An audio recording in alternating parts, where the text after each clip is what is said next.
Halstead Telephone Company and R&J Broadcasting Incorporated is proud to present to you this broadcast on yourliveevent.com. Good evening. Welcome to yourliveevent.com as we bring you into the 2025 football opener. It's the Hillsboro Central Valley Burrows hosting the Grafton Spoilers to kick us off for this new season. Both teams last year going 2-7, looking to build with some returners coming back. Also both teams with some pieces to replace. And we get the first look at how they plan to do that here tonight. It's the Burrows and the Spoilers coming up. This on yourliveevent.com. Whew, sorry I'm late. I had to walk again. Where's your car? Whew, the auto shop said it would take a few months to fix. You should have taken it to Abra. Abra Auto Body can fix your car faster than the other body shops. After your claim is filed, Abra handles the rest with the insurance companies and adjuster. Lonnie and his team will take good care of you. Visit us on 32nd Avenue South or schedule your appointment at abraauto.com. Abra Auto Body, right the first time, on time. Abra Auto Body, Grand Forks. This is Chris from Agassy Precision Ag, your local precision planting dealer. How did your planting season go this year? Are you looking to make improvements for next year instead of breaking the bank on a whole new planter? Get the best price of the year on upgrades for your planter from Agassy Precision Ag this summer. Get $50 back per roll per product for some of our best-selling solutions. Make the precision decision for your planter this summer. Give us a call at 701-636-2119 or visit planterdoc.com for more information. Farming today doesn't always feel the same way it used to. Then again, some of it feels all the same. Maybe it isn't so much the jobs that changed, but how they get done. Now that's a different story. Everything got bigger and smaller at the same time. Insurance, accounting, and taxes can get complicated, so you need someone who's looking to keep every dollar possible in your pocket. Ag Country.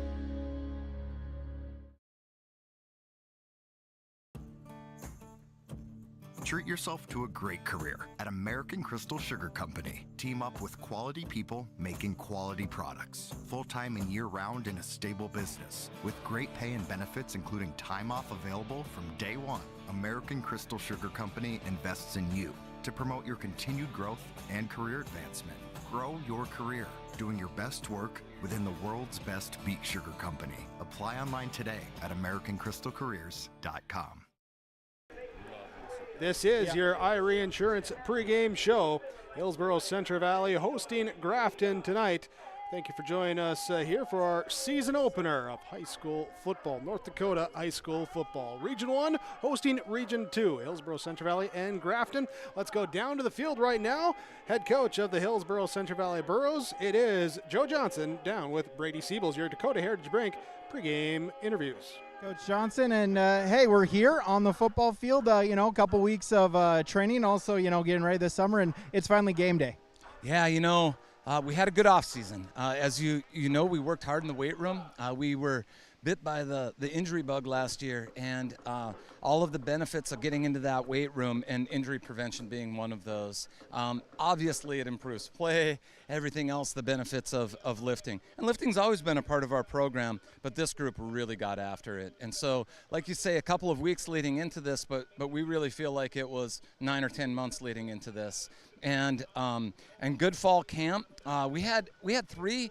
One of the things that we do during our fall camp is we bring in keynote speakers to talk to our team. We had 3 really good keynote speakers this year, and Oscar Benson, of course, great career as a player here at HCV and then at NDSU. We also had Mia Kazette, who had an incredible high school career over at Mayville, Portland, and then a softball career at NDSU, and has been a distance runner since then. And we had Justin Grindy, who, again, a great athlete, but has been successful in so many other ways. And he talked about how our team passes the eye test. And he said, on paper, you look good. And that's a good start, but that doesn't mean anything in the end. You have to get on the field and play.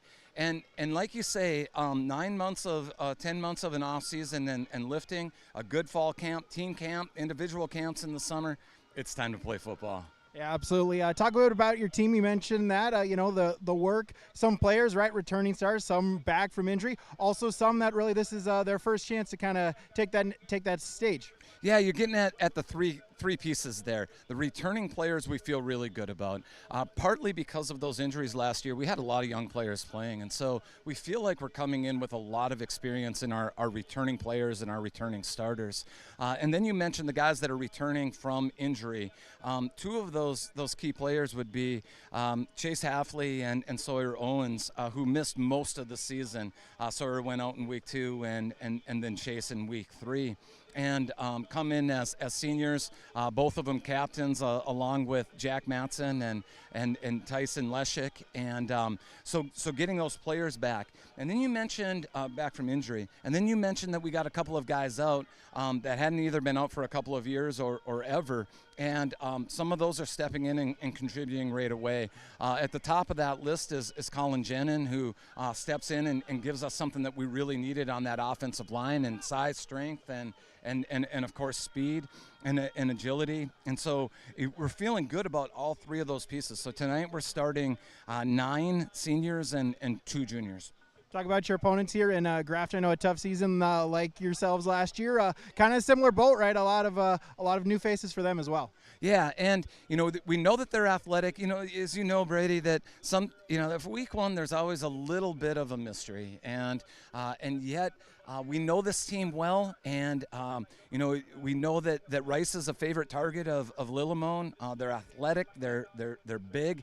That combination, I think they go 6'5" and 6'7", see the field well, move well.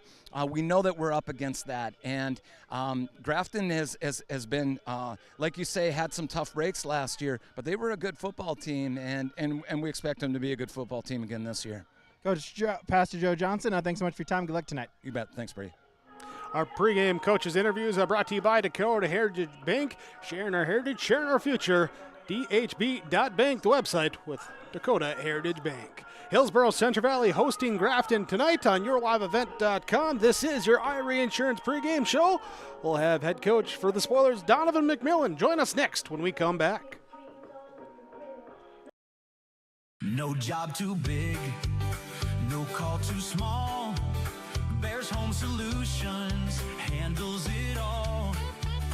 You need a bear in there, oh yeah.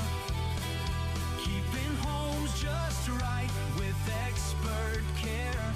Let our stars guide you when repairs scare. You need a bear in there. Check out bearshomesolutions.com. The Hillsboro and Central Valley schools are glad to have students and staff back in the classroom and in activities. If you have questions in regards to the activity schedule for either school, the Burrows want you to visit hillsboroK12.com or centralvalleynd.com and click on the HCV Athletics tab. The schedules and calendars are posted each day, too. The school websites for Hillsboro and Central Valley are valuable resources for the community. Visit them often for updated information, daily announcements, and contact information. It's all on the school websites for Hillsboro and Central Valley school districts. There's a new inventory of trailers at Bloomfield Enterprises of Hillsboro. You can see the latest inventory online at bloomfieldtrailers.com. Bloomfield Enterprises has a full line of Big Tex trailers.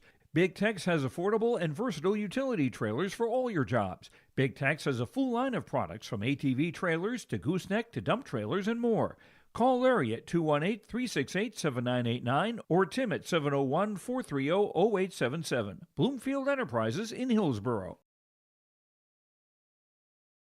Central Valley Bean Cooperative in Buxton, North Dakota has adapted to the growing needs of the edible bean industry since 1982. Production of edible beans helps many growers in the Red River Valley make their farming operation more profitable. These growers are also producing a nutritious, high-protein food source helping feed a hungry world. Central Valley Bean Cooperative in Buxton with receiving stations in Garsky, Grafton, Larimore, Sharon, Devils Lake, Lankin, Wilton, and East Grand Forks. Learn more at centralvalleybean.com or call 701-847-2622.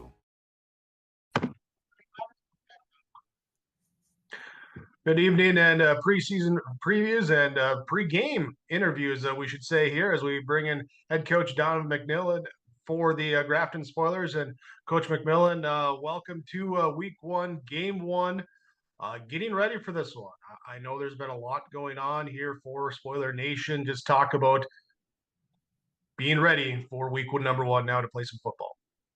Yeah, well, we're in the same situation as last year, opening up with Hillsboro Central Valley, and last year they were at our place here, and this year we're traveling down the Central Valley High School, and so we definitely off season wise we plan for that first game, and it's a lot of unknowns. You know, you don't have any film from the week before, and coaching staffs are the same as last year for both squads at the top, so we can kind of look at that a little bit and pregame a little bit on that end. But yeah, we had a little adversity here this summer, near the end of the summer, with the passing of our athletic director, John Kempstead. And, you know, we were already out on the practice field and that accident happened. And so we had to address that with our players. And, you know, it's a time period before the school year started, about a week or so. And so realistically, the players, their school family was the football team, and so we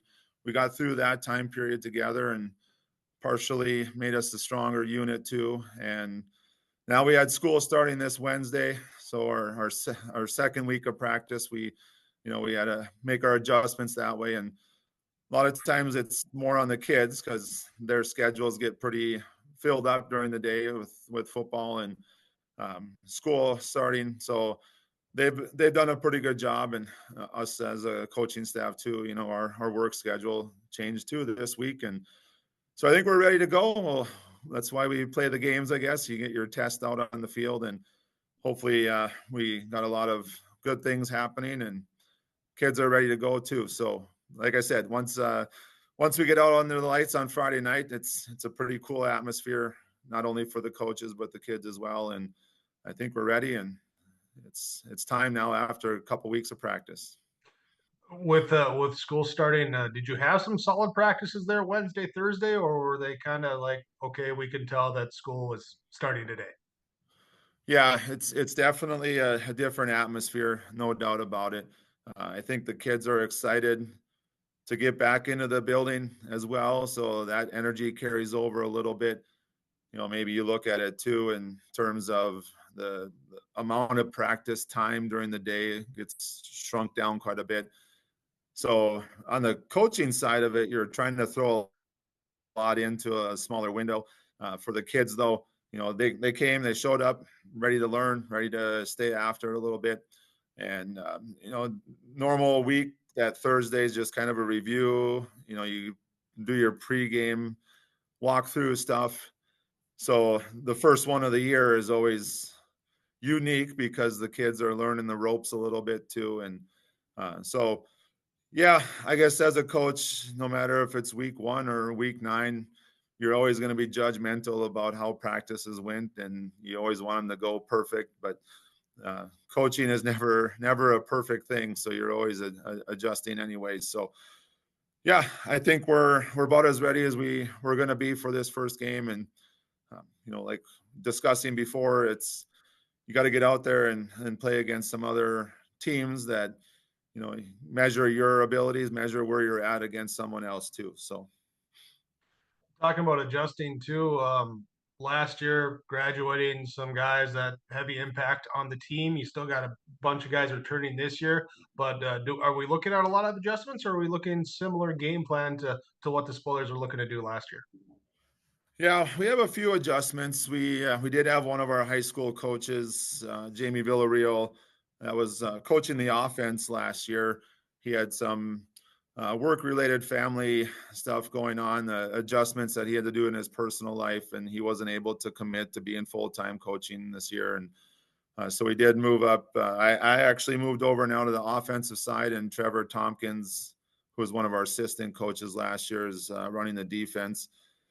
Pretty much the formats are going to be the same, but coaching personalities, you're going to throw in a few different tricks into the bag, I guess. And so overall, you know, personnel wise, we're still shooting for the same type of caliber kids. But yeah, we had 7 seniors last year, and 3 or 4 of them were impact players. And so we got to fill that void. And, you know, we have good senior leadership. We've got 9 seniors on the squad right now.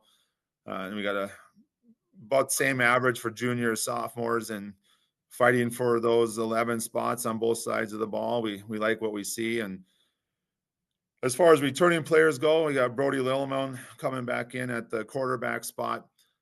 I don't have the stats in front of me right now. I know you got a copy there from last season, and he came in about midway through the season and did a pretty effective job for us, throwing the ball, hitting those receivers. And I think he accumulated almost 1,000 yards passing, for half the season, which is pretty good.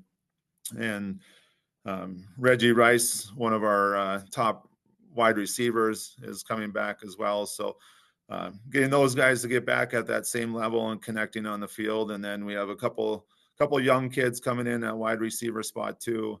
And our running back core right now, we're depleted a little bit due to some injuries, and hopefully get guys to catch up to the speed of the game that don't have a lot of varsity experience.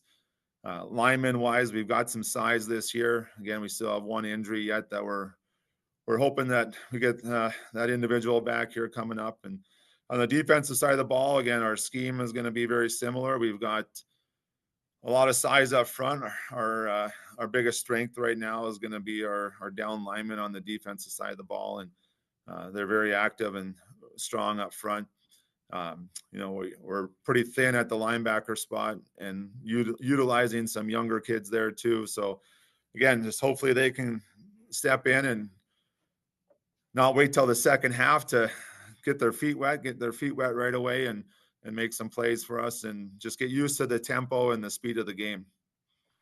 Week number 1, of course, everyone wants to start the year off with a win. So what do you want to see from the spoilers out there to execute, to do the goals here to see on the field in this week number 1? Yeah, well, we can go back to last year, our home game against Hillsboro, week 1. We had too many mistakes. I think we ended up with 5, if I remember correctly, 4 or 5 turnovers. We had a couple that were interceptions that were taken back for touchdowns. And so we definitely have to eliminate those big mistakes. We felt like the first quarter we were going back and forth with them. We had some momentum offensively. We stopped them a couple of times on defense, and it just came down to big mistakes that can lead to huge momentum swings for the other opponents, especially those defensive touchdowns. And we had one drive where we were, I believe, inside the 10 or inside the 20-yard line, and we turned the ball over there too. And so we got to eliminate those big mistakes. You can't gain momentum or make progress if you're turning the ball over. So that's number 1 for us.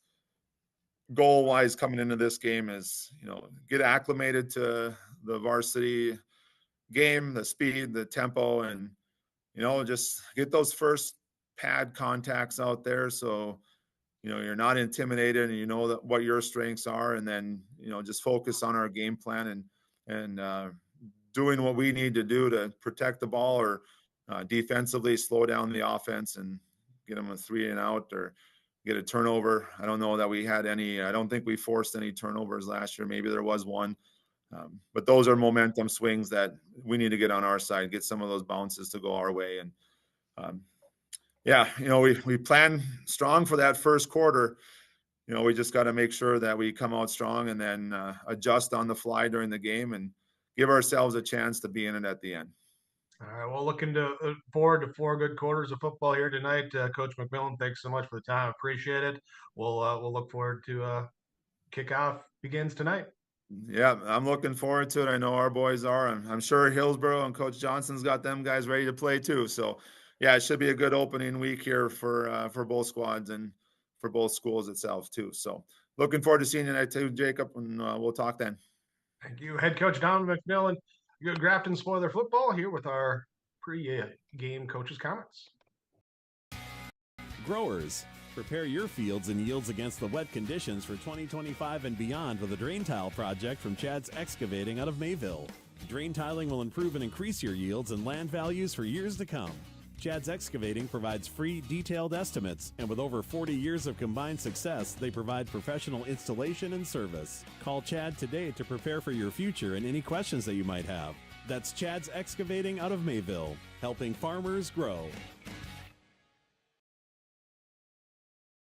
The City of Hillsboro encourages customers to use electricity wisely through its Bright Energy Solutions rebate program. These rebates help customers save energy and money, improve their comfort, and protect the environment. You can get rebates on Energy Star appliances and lighting, as well as high-efficiency heat pumps and air conditioners. They even have rebates for home electric vehicle chargers. Business customers can receive rebates too. Call the City of Hillsboro for more information or visit brightenergysolutions.com.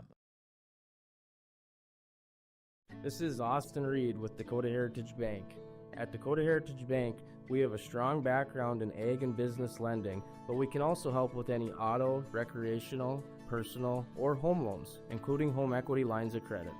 If you're in need of a loan, visit us at one of our locations across North Dakota and northwestern Minnesota. Dakota Heritage Bank, equal housing lender, member FDIC. Dakota Heritage Bank, sharing our heritage, sharing our future. Hillsboro Central Valley hosting Grafton, the 2025 football opener here tonight from the Central Valley School. And we go down to the field. Brady Siebels here with a guest join us as Jeremy joins us with our Dakota Heritage Bank pregame interviews. Yeah, Jeremy Brand here for Central Valley Schools. And Jeremy, school, back to school season. I know obviously a really exciting time here for Central Valley. Nothing better than seeing the kids come back to school. Nothing better than hosting a football game at Randy Vegan Field. I said it before, no better place in North Dakota to play. The fields, it's soft. It's like a bed. We're tucked back here in the trees. Scenic. I mean, beautiful. There's nothing like football at Central Valley on Randy Vegan Field for sure. Talk about the summer, the work kind of put in this summer that getting you ready for welcoming kids back to school.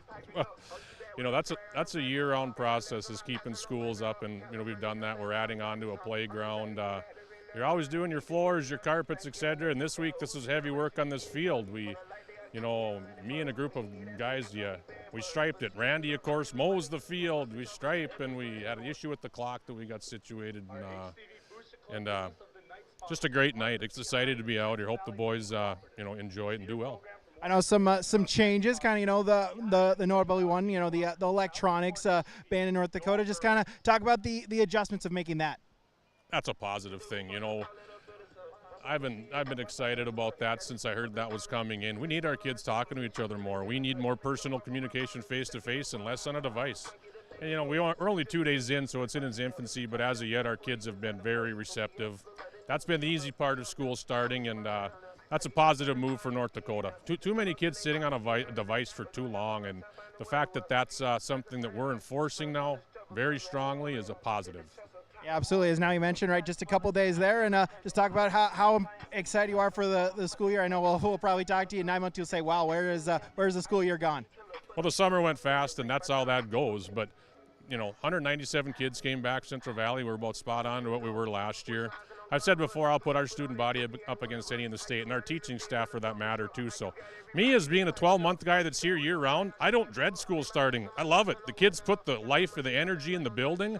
That first day is exciting for me. I look forward to it. Love seeing the kids, and I'm lucky to have a job out here. So it's been a great start.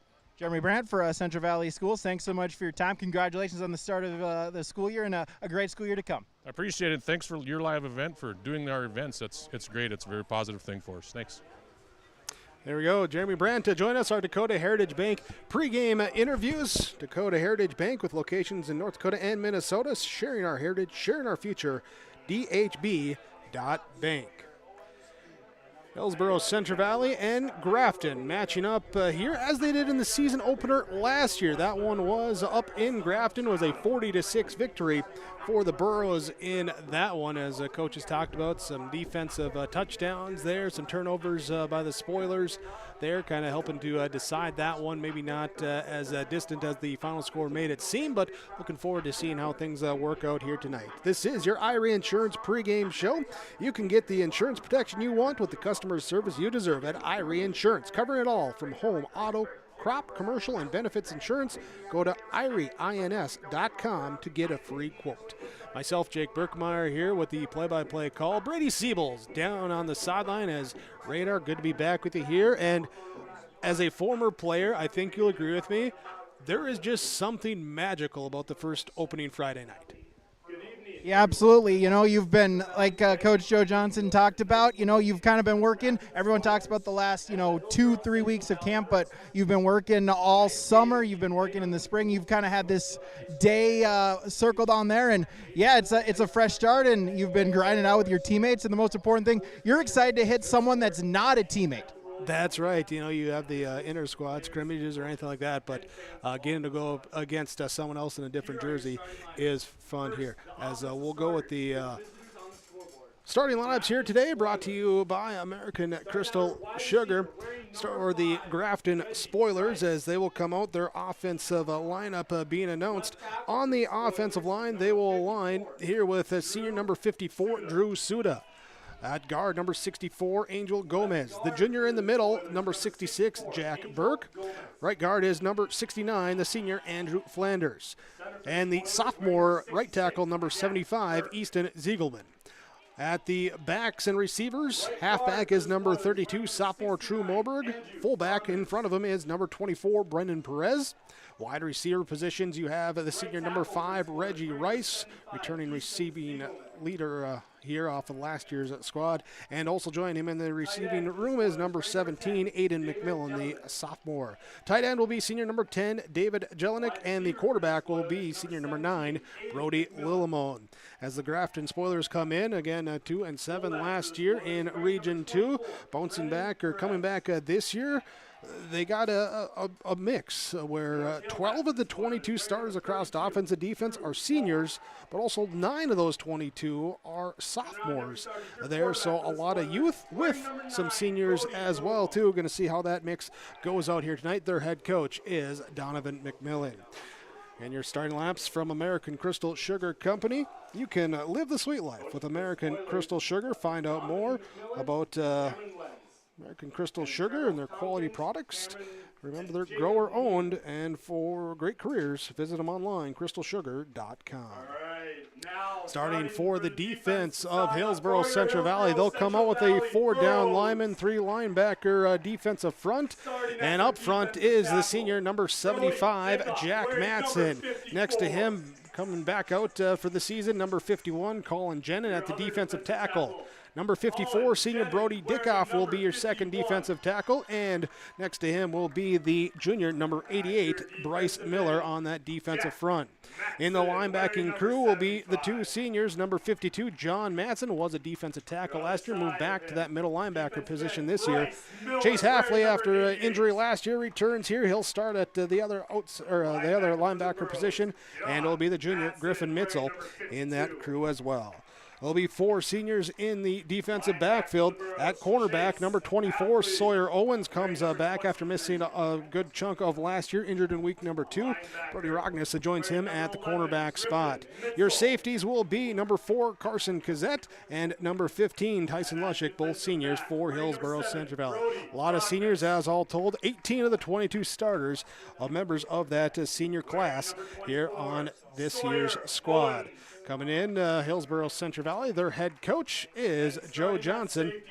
Off a 2-7 season last year, they picked up a win in week number 1 against the Spoilers, 40-6, and then they closed out their season with a bookend victory here to beat Northern Cass in their last game last year, and now looking to come in here and start this year off with a win as well, too. That's your American Crystal Sugar Company starting lineups here today for the Hillsboro Central Valley Burrows and the Grafton Spoilers as we get ready for our opening kickoff here today on yourliveevent.com. We'll have it for you, Burrows and Spoilers, when we return. Get ready to make a true impact on the farm. Introducing the HDSR series of staggered rippers from Delelman Industries. At the heart of the machine is the HDSR's staggered two-row setup, which allows for better trash flow and lower draft than an inline ripper. Featuring a shorter implement contour length, easier transport, and better compaction shattering ability than the competitors. The HDSR series from Delelman Industries is engineered tough. Visit our website for more information. Don't be fooled by that beat-up old cap. Its faded crown represents the tireless work of America's farmers and ranchers. Its sturdy brim, their dedication to providing our nation with a safe, affordable food source. So we'd like to tip our hat to them. Farmers Union Insurance, protecting those that protect America's food source. Visit with Ryan Opdahl, your local Farmers Union insurance agent in Hillsboro.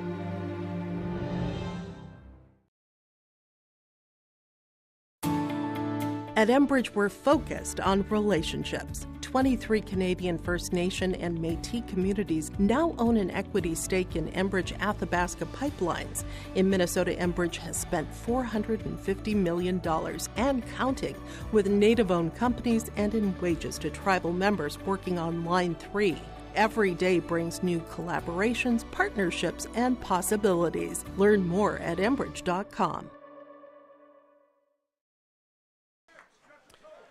Getting ready for kickoff here today on YourLiveEvent.com. We thank you for joining us here for this season opener of Hillsboro, Central Valley, and Grafton High School football. Speaking of getting the season underway, the Hillsboro Central Valley Booster Club wishes good luck to all the athletes this year. If you have interest about what the Booster Club does, or you want to join the Booster Club, if you'd like to be a Booster Club sponsor, reach out there and they can get you the information on how to do that. Brady Siebel's down the sideline here. We got our officials' names as well, too. Let's give them their credit here, credit's due. Yeah, obviously, thank you so much for the officials. They're what allows us to have these activities. Your white hat tonight is Terry Steinhaus. Your umpire is Shane Weber. Your line judges are Tim Steinhaus and Wade Borth. And your back judge is Joe Litton. Thank you, Brady, and also thanks to Wyatt here helping with the camera work tonight. We have first half Wyatt, and then I think we're going to switch over to Drew in the second half here. So looking ready for this one as the Grafton Spoilers back deep to receive. Bryce Miller has it teed up for Hillsboro Central Valley. There's the whistle's official, and we're about to make it official. The 2025 season is underway with a angled kick towards the left side, picked up on the run by the return man. That will be McMillan. He breaks one, breaks two, up to the 28, to the 30-yard line before he's finally drugged down. Cazette in there along with Drake to help bring him down and start the first offensive drive for the Spoilers. Good field position just past the 30. Yeah, good job by McMillan. Able to make a couple of moves, get a couple extra yardage, and get you in some good field position near the 32, 1st and 10. So the Grafton Spoilers bringing it out. Again, the senior quarterback, Brody Lillamone. Easy to see in that huddle. There is stands, according to the roster, at 6'7", and that's not an exaggeration there. He'll come under center, two backs behind him, receivers split each way. He'll hand off right side in the backfield, and spinning, bringing him down in the backfield. Colin Jedden, welcome back to the roster as he comes in, tackle for loss on the first play for the Burrow defense. Yeah, Jedden coming out of a cannon there, untouched. No one picked him up there for Grafton, able to get a tackle for a loss and set Grafton back in the chains here, 2nd and long. Loss of 3 on that first carry of the seasons for the Spoilers. They'll come out in a tight formation. Two backs behind Lillamone under center, wing to the right side. They'll pitch it over to that right side, give it up to Moberg. He's cut back inside towards Cazette. Cazette along with Mitzel helping, and way downfield we got blocking there, and that's fun to see on snap number 2. Yeah, absolutely. Hey, play to the whistle, right? If you're blocking, you don't know as a lineman, you don't know exactly what's going on. You just know there's someone in front of you. Play till the whistle, get a block, and then maybe set that up. Remind them throughout the game. If you're throughout there the battle of the trenches. So Moberg gets it back to the original line of scrimmage. 3rd and 10. McMillan will be out wide to the left. Reggie Rice, the keyed on target, will be out wide right. They're also going to put True Moberg out to the right side in a twin set, and now Perez will come out in Twins left side. Empty shotgun set for Lillamone. Man in motion, flat motion across left side to right. Back to pass, looking left, now rolling. And Lillamone still looking, being chased. He's going to tuck it and run. He'll get it up to the 40. Ball comes out, dumped on though. Jelinek is there. He'll recover it, but where did he get it back, and where are they going to mark it is the question. Good pass protection there by the Spoiler offensive line there as they did get the first down on the scramble. Yeah, great job there by Lillamone. No one was open. Blanket coverage there from Hillsboro Central Valley. Lillamone, though, using those legs, able to get enough, maybe a fortunate bounce, and it moves the chains for the Spoilers. They're going to get it back up to the line of scrimmage. Here against the four-man defensive front, Burrows bring in some backers there. Almost looks like a 44 in a sense. Split backs in a shotgun set. Lillimon in the middle of that trio. Receivers each way, and we're going to get a timeout. A little bit of confusion there before the play clock runs down. Timeout taken by the Grafton Spoilers, your Nodak Insurance Agency. Mayville and Hillsboro timeouts. 0-0 on your Golden Harvest Tim Kazette Seed Sales scoreboard. 9:58 to go, first quarter. Great Plains Fireworks and Sports Collectibles Hillsboro. Fireworks and sports stuff in the same store? That's right. Great Plains Fireworks and Sports Collectibles Hillsboro. Come in and browse the sports cards and memorabilia and fireworks at the same time. Unopened packs and boxes of sports cards plus pre-owned cards as well. Jersey swatch autograph cards, lots of Twins, Vikings, Wolves, Wild, Lynx, and North Stars memorabilia, bobbleheads, caps, and more. Call anytime 701-436-6140. Great Plains Fireworks and Sports Collectibles Hillsboro.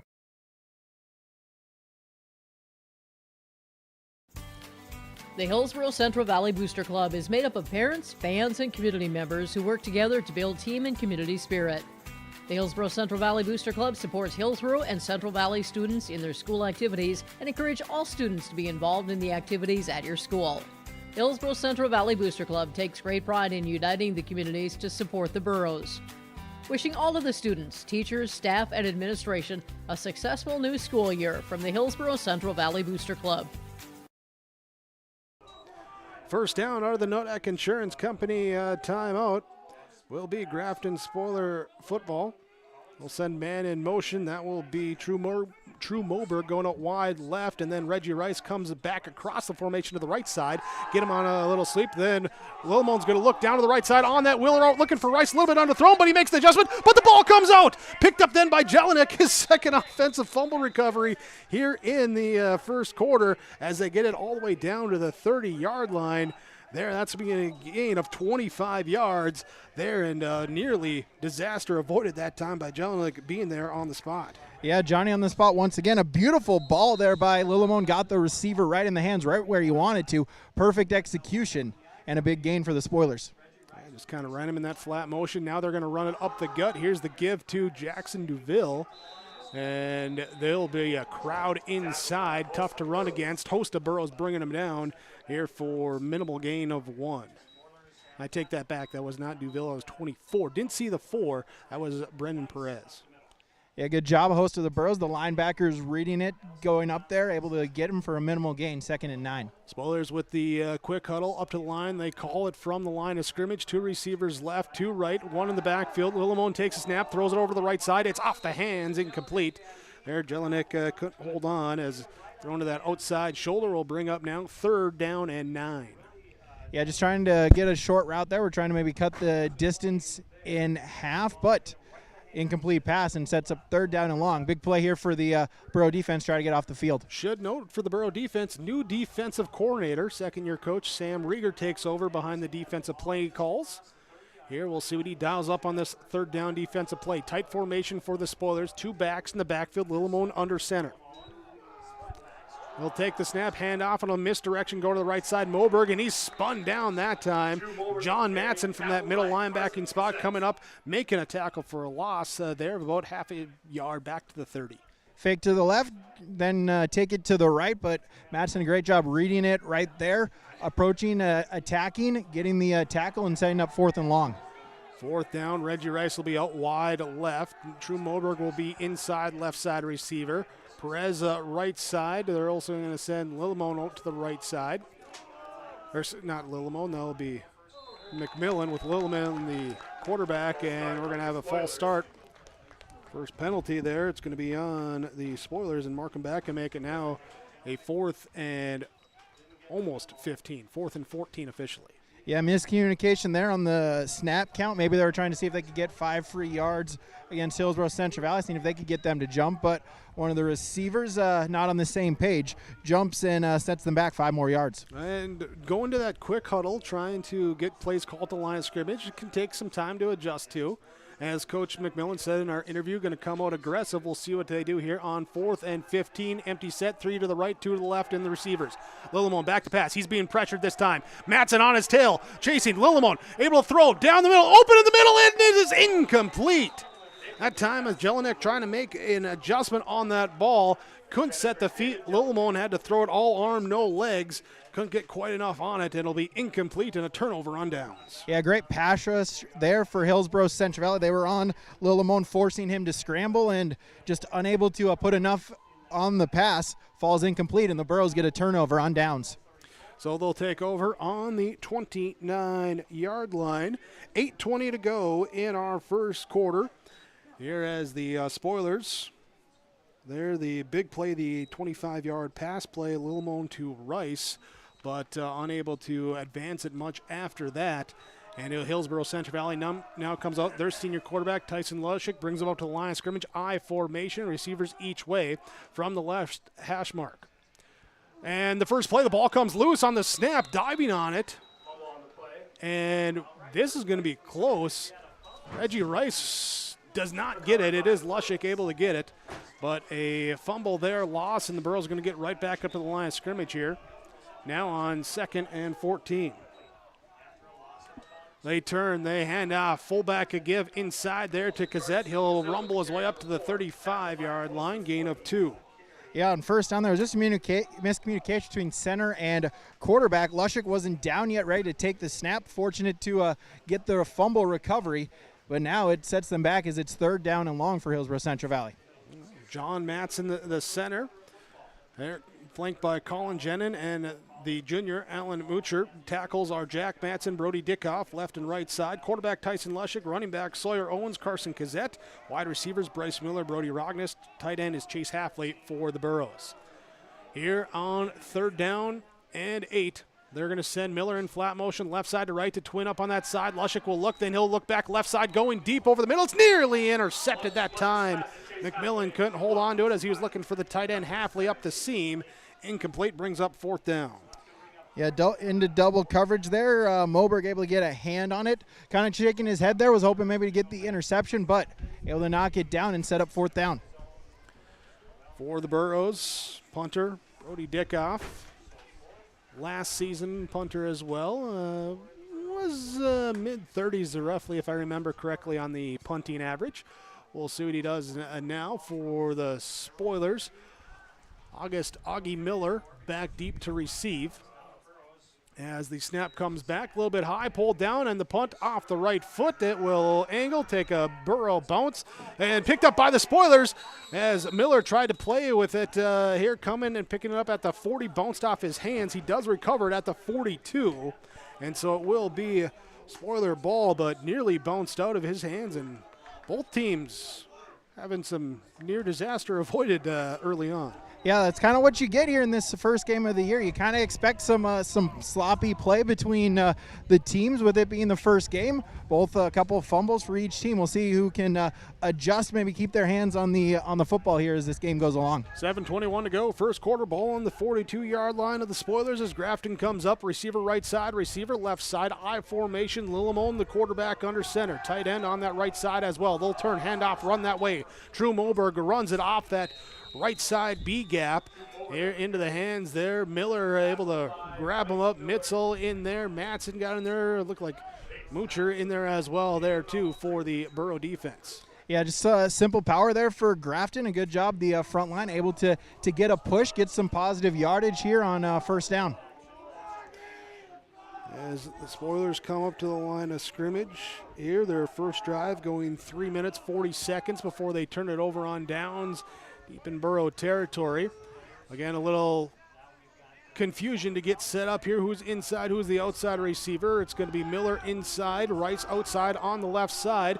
Down to 6 on the play clock as Lillemon looks over. 4, 3, 2, 1.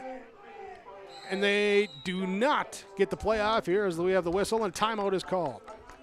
Timeout is called by the Grafton Spoilers, their second procedural timeout here in the first quarter. Your timeouts from Nodak Insurance Company, Brad Richter, Nick Preston, your agents with answers in Trail County. Call 701-636-5285. We're back after this timeout. Goose River Bank is here for the communities we serve, building relationships that last a lifetime, serving the strong Red River Valley and beyond. We are your neighbors, friends, and family. committed to providing everything from everyday personal banking to loans for your farm or business. Visit one of our locations in Mayville, Hillsboro, or Hatton, or reach out and we'll happily come to you because it's the neighborly thing to do. Goose River Bank. Strong bank, strong communities. Out of the timeout from Nodak Insurance Company. Hillsboro Central Valley's defense trying to stop the Grafton Spoiler offense. Here on now a 2nd down and 7. Spoilers get set up. Send flat motion. Augie Miller, the handoff here to Moberg with Miller as a lead blocker. He'll cut back inside, a little jump cut right into the arms of Carson Kazette and will fight his way forward after contact. Still pick up 2 yards and set up now here for a 3rd down and mid-range. Yeah, some great shifty moves. They're able to get at least a couple yards, something out of nothing, and sets up another 3rd down here for the Spoilers. Should mention, was a little windy. Not so much windy down at field level, though. You see the flag there not blowing much here, so we'll see how that affects it on this 3rd down. Delelman back to pass, looking left. He's going to throw on the all route, overthrown, and Owens diving for it, couldn't get to it. Intended receiver was Reggie Rice there, and too far outside, incomplete pass. Yeah, curl route for Rice. Go to the stick, stop right there. Had a little bit of space, just unable to make the connection there with Delelman, a little bit over his head. Owens there diving for it, trying to get the interception, just came a little bit short. But a stop for the Burrow defense and chance to get the ball back. Just shy of midfield. The Spoilers will come out in punt formation. I was told that McMillan was the punter, but I see Rice back there right now as they're getting guys set up, and someone's coming off the field there for the Spoilers. Now everyone's out there. And here is the snap back. Rice with the punt, nearly blocked by Bryce Miller. And it will bounce. Owens with a lot of space in front will pick it up at the 18 to the 25 to the 30. Looks his way on the sideline, stops, tries to cut back against the field up to the 35-yard line for the Burrows to begin their 2nd drive after that Spoiler punt with 5:37 to go in this 1st quarter. Yeah, good return there by Owens, able to get some positive yardage, helping increase the field position, as now we'll see Hillsboro Central Valley for their 2nd offensive possession. First possession was the 3-and-out, just lasted 59 seconds. They'll come out here, about 6 yards of added field position. From the right hash, Bryce Miller will be out wide to the right side.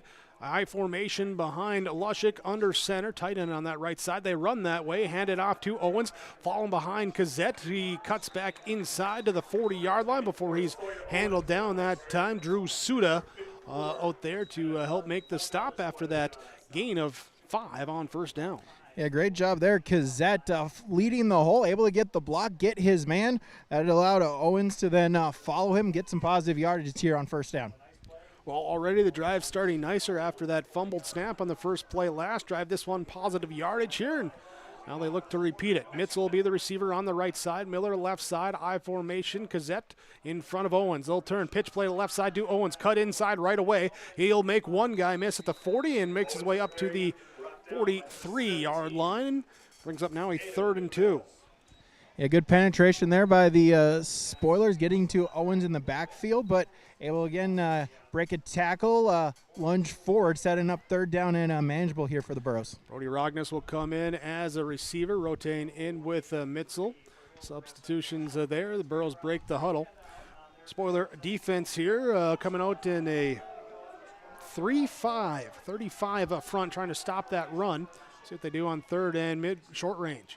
Under center, Lushik, it's an option play, and I don't think either of them wanted to not have it, as Kazette and Lushik just kind of jam up each other. Lushik will get charged with the carry, and it'll be a gain of 1.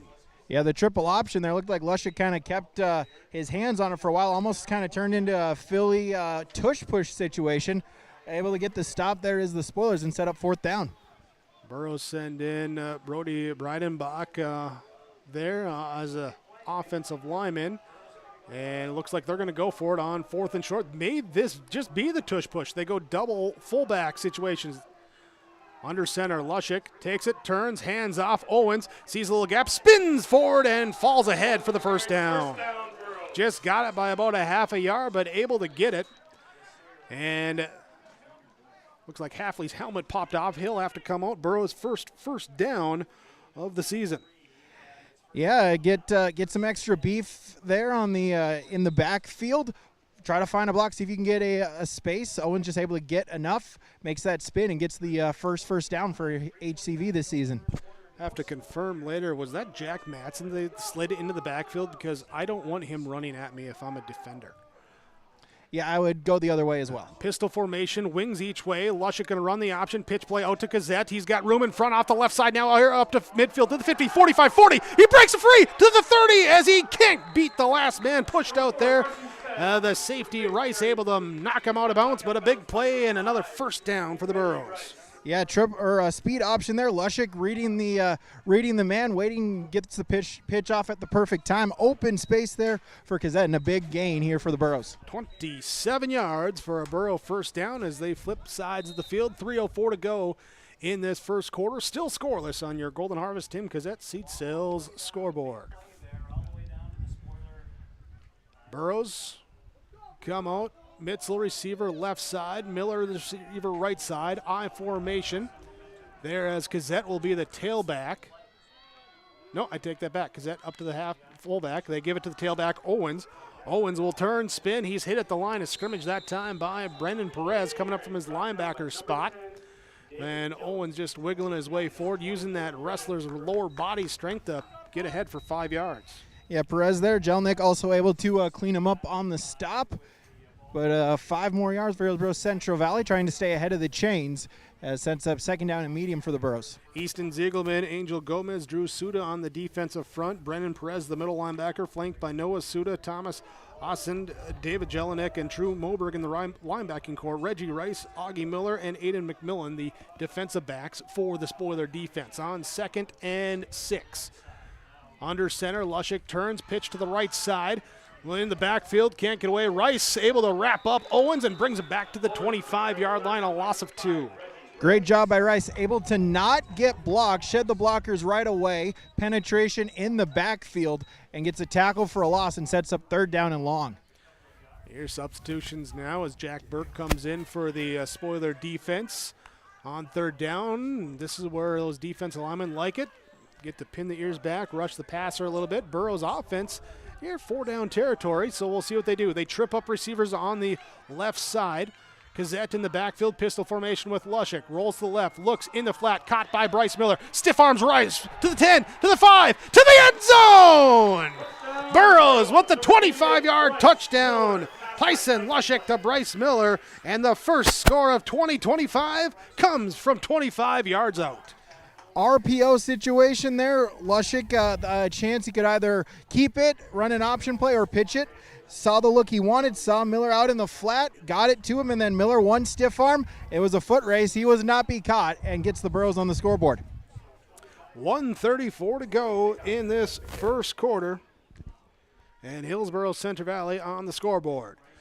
Now Brody Dickoff on for the PAT. Snap, hold, kick, high, rainbow kick, and it goes good. PAT is through, and Hillsboro Central Valley strikes first. They lead on your Golden Harvest Tim Gazette Seed Sales scoreboard 7-0. I was visiting with Ben at the Hillsboro Body Shop, and we discussed, well, a lot of things. And then we were discussing, when do you think about the body shop? Most times it's after your vehicle gets damaged from an accident, hitting a deer, hailstorms, scratches, dents, windshield cracks. Ben says, beep. I say, when you need the repairs to your vehicle as you're thinking of the Hillsboro Body Shop, call Ben, 701-636-4981. Hillsboro Central Valley, drive number 2 on offense of the year, goes 65 yards over 4 minutes, 5 seconds, results in a touchdown from 25 yards out. Tyson Lushik finds Bryce Miller for the first touchdown of the year. PAT from Brody Dickoff is good, and Hillsboro Central Valley leads 7-0. 1:34 to go in this first quarter as we bring you this broadcast from the Ryan Opdahl Farmers Union Insurance broadcast booth. Miller catching the touchdown. Now he looks to kick it off for Hillsboro Central Valley. Still kicking here from left to right as we see it. Here back deep to receive. will be Augie Miller, along with Aiden McMillan. Here is the Bryce Miller Burrow kick. Is a high kick, angled to that far right side, away from us on the sideline. On the right side, bringing it up, and Chase Wanarovich will get it up here past the 20, not quite to the 25, it looks like, on that spot there at the 24. Yeah, a little bit better job on kick-off team for Hillsboro Central Valley. Angled it a little bit more. A better job of swarming to the ball carrier, not giving as much of a return there for the Spoilers, as first down and 10 for Grafton. Spoilers first drive, moved the ball, got the big play through the air. Second drive, they were backed up, unable to get it going. Let's see what they do on drive number 3, as they're waiting for the officials there to signal. Not sure if what it was, if it was the chains or something with the spot. But it is Spoilers here in the pistol set. Here as they'll run McMillan in motion, right side to left. They're going to roll out past Jack Matson in on him, and Jack Matson drags him down for the sack. Jack Matson last year with 7 sacks, picks up 1 in the opener here today, and a big loss on first down. Matson just a bull rush one-on-one, able to beat his man, get the big sack tackle for a loss, and sets up second down and long. Jack Matson, he's a dude. He's a dude. Officially marked it back here down to the 13-yard line. It'll be a loss on the play of 8. Dude, is that now a new official designation? Oh, that's been an official designation. Yeah.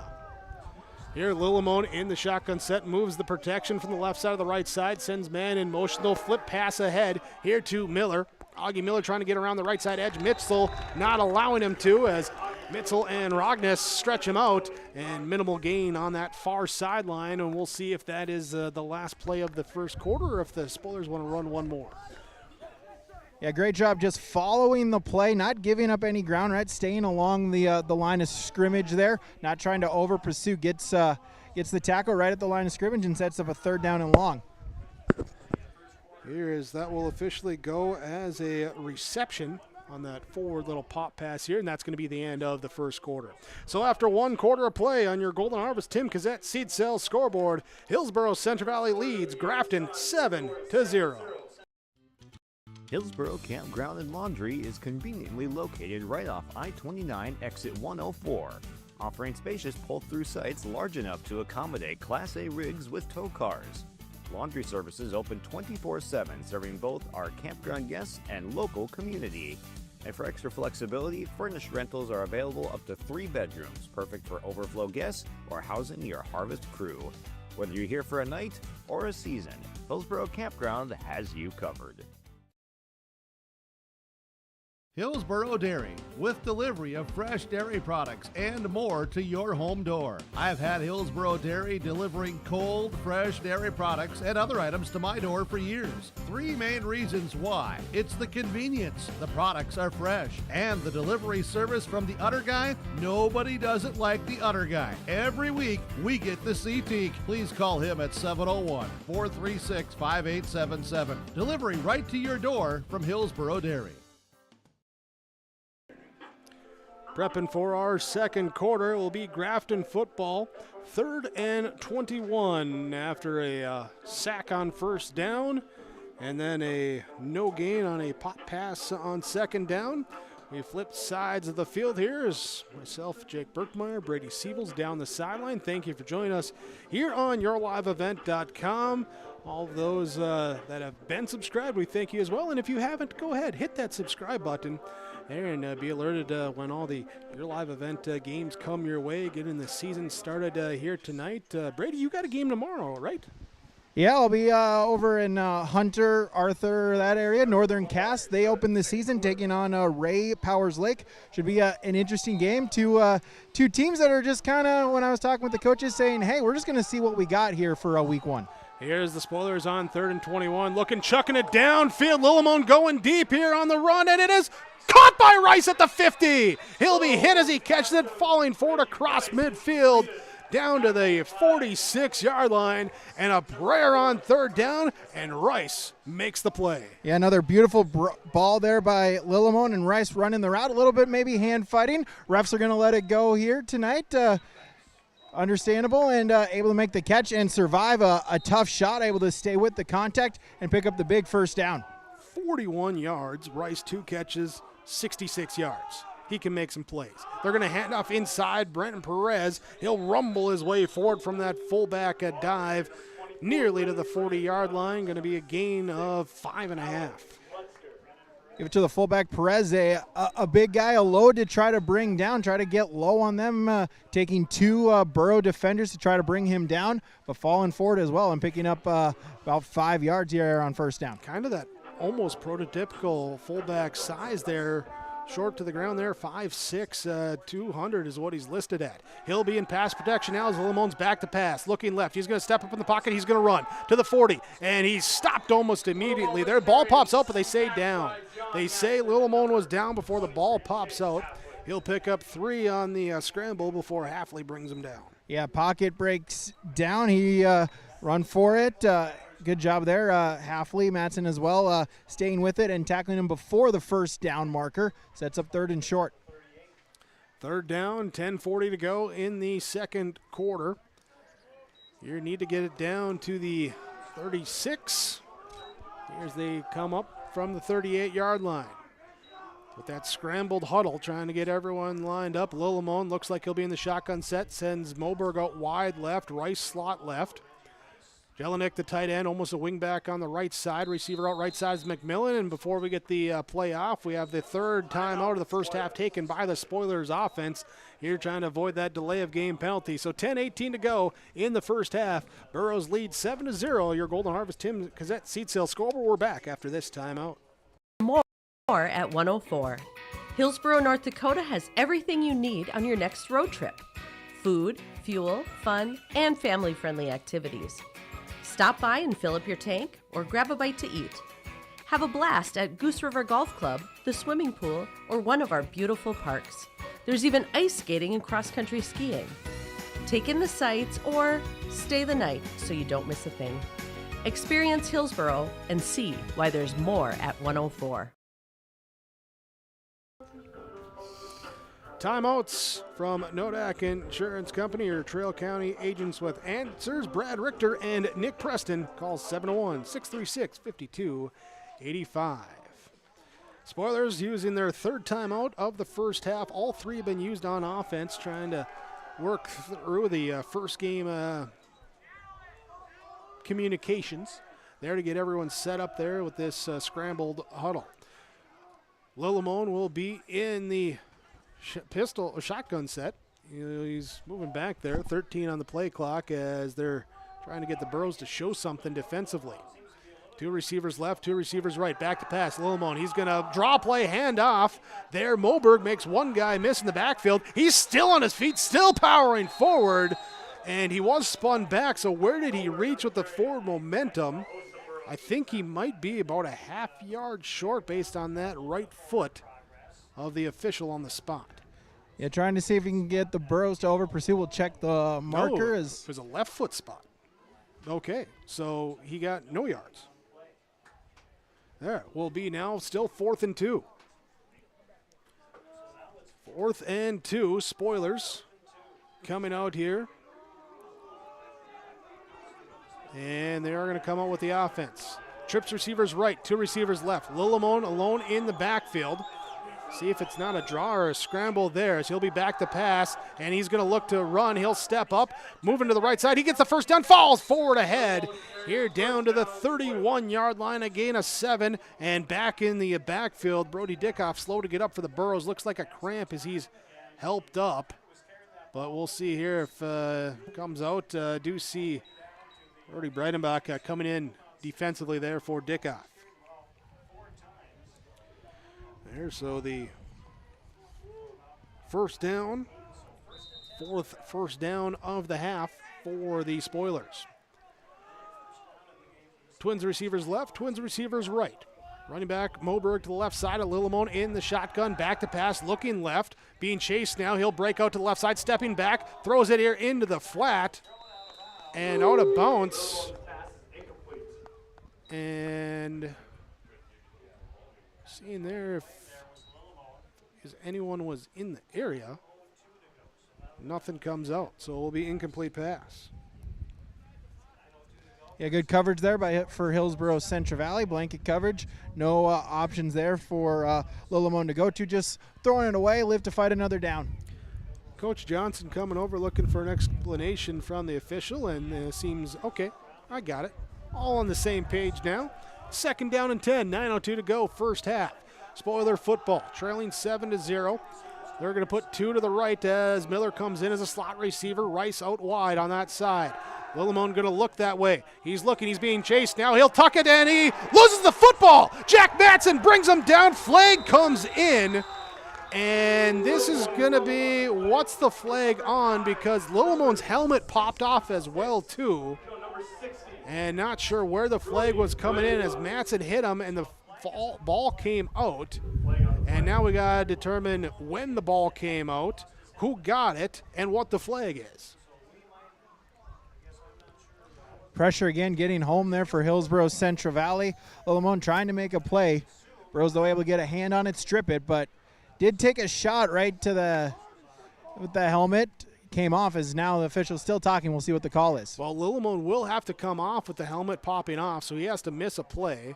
We'll see if it's an offensive or a defensive play. That's the question. Matson, though, from that defensive end spot as the pocket was collapsing, Lillimon stepping in. He was coming down the pocket along the line of scrimmage and just kind of popped up there, and we have the penalty. It looked like the preliminary sign was on Hillsboro Central Valley. Yeah, they're pointing that way, so they are calling personal foul, and they're going to mark it forward, so we'll see here exactly what they say. I didn't see if they said hit or face mask or what, but there is a personal foul, so you're going to get the first down. As we get everything straightened out here. Lillimon still, he thought he was able to come in. He's like, oh, no, you still got to go. It looks like Easton Hansel. Easton Hansel will come in at quarterback now. So first down, move the flags.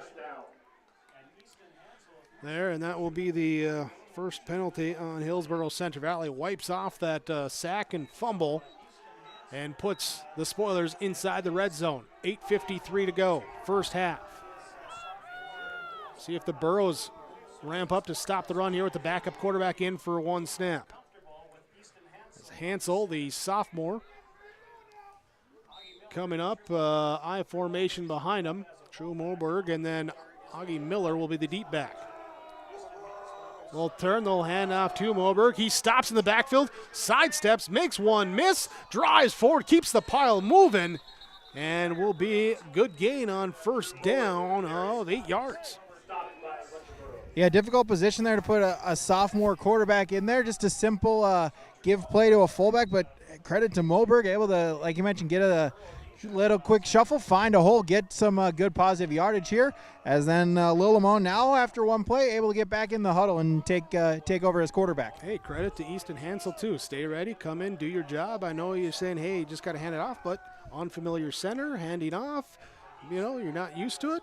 Coming in, doing what you got to do. Good to see that. Young man staying prepared. Lillimon back in now. He will be under center. Moberg will be the back behind him, wing back on the right side. McMillan runs in flat motion. Play action rolling out to the right side. And Lillimon looking in the end zone. Caught by Reggie Rice. Reggie Rice will catch it for the 10-yard touchdown score. Rice now 3 catches, 76 yards and a touchdown here in this first half, and we'll see what the Spoilers do, looking to tie it or take the leads. Yeah, a little play action there. See if we can get the defense looking in the backfield, as then Rice able to kind of leak out there, able to get position on his man, make the catch in the end zone for the touchdown.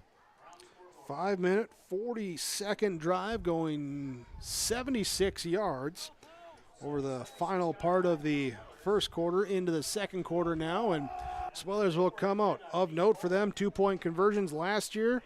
They had 8 conversions. 6 of them came through the air. That's a 75% of their conversions through the air. Here they'll turn. They're going to roll it to the right side. They're going to look wide open in the flat. Jelinek, 2-point is good.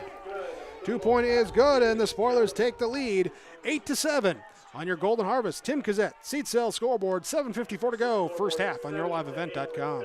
Vets Club thanks you for your support of their activities and events. Stop in and to check out their new menu. Enjoy the Vets Club appetizers every Wednesday from 5 till 7. And as I've said many times, they have the best roasted chicken around. Enjoy roasted chicken every Saturday from 5:30 till 7:30. Get there early because sometimes it's gone early because it is the best roasted chicken. Fries and coleslaw also available with this meal every Saturday. Dine in or take out. The Hillsboro Vets Club.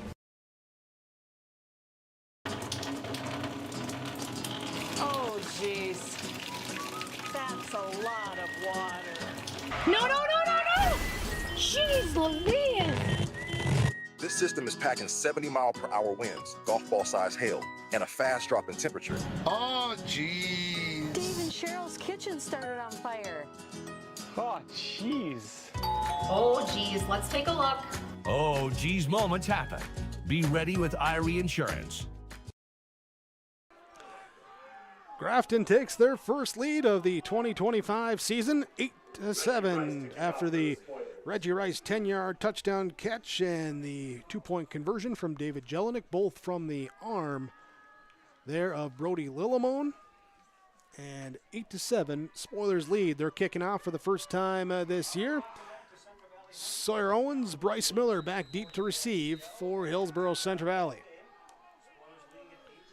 Here's the high kick. It will take a bounce. Owens will pick it up on the bounce and looks for a seam up the right side and nearly scampers through, but he's brought down, tackled by the shoelaces there and fallen ahead to the 36-yard line.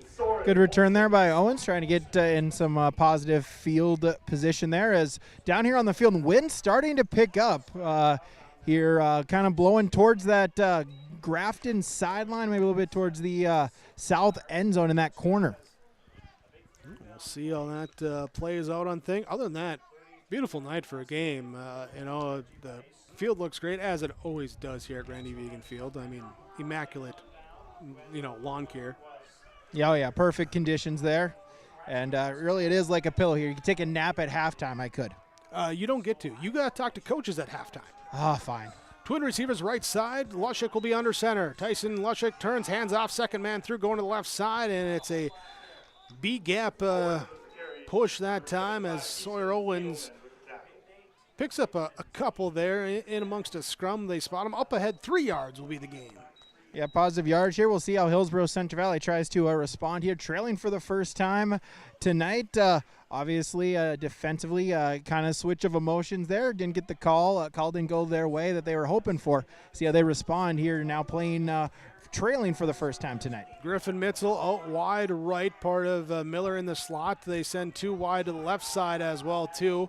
1 back in the backfield with Lushik. He'll send man in motion. Owens to the right side. Back to pass. Looks right. Now scampers back left. He's got grass in front of him. He's going to escape to the outside to the 40, to the 45, to the 50. Back to the 45, to the 40, and he's brought down as he's grabbed from behind. Up ahead to the 38-yard line from 138 to the other, and a gain of 24. Yeah, Lushik looking back to pass. No one was open, able to find, just decides to scramble, makes that one-man miss. Plenty of open grass here for a big gain for the Burrows. Under 7 to go in this first half. There, the big gain last time was the Kazette 27-yard run. Here now at 24, and Burrows moving the chains from the left hash mark. Cody Rognus will come in as a receiver to the right side. He'll be the wide receiver, part of 3 that direction in tight. Pistol set. Pitch play goes to Kazette off his hands. He does pick it up, scrambles back. He's cutting back across the grain, and he is brought down back at the 46-yard line. Going to be a loss of 8, and the helmet pops off of Kazette, so he'll have to come out as well, too. Like Noah Suda there, the one to finally bring him down. Yeah, just off between the pitch and the catch on that play, kind of doomed the play from the start. A big loss here for the Burrows as now Grafton see if they can get their defensive momentum here. Rognus rotates out. Mitzel rotates in. He'll be wide right side. Going to send Chase Halfley wide left side. Sawyer Owens slot left side. Bryce Miller slot right side. There's no one in the backfield with Lushik. Confusion, 10 on the play clock. They're just going to take the timeout.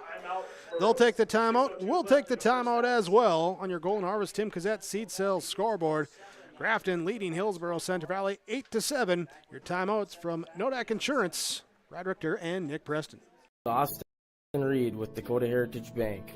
At Dakota Heritage Bank, we have a strong background in ag and business lending, but we can also help with any auto, recreational, personal, or home loans, including home equity lines of credit.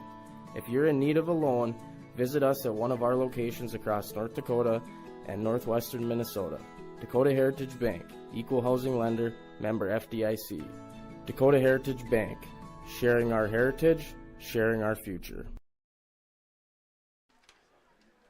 Your Trail County agents with answers with Nodak Insurance Company, Brad Richter and Nick Preston. In Hillsboro and Mayville, call 701-636-5285.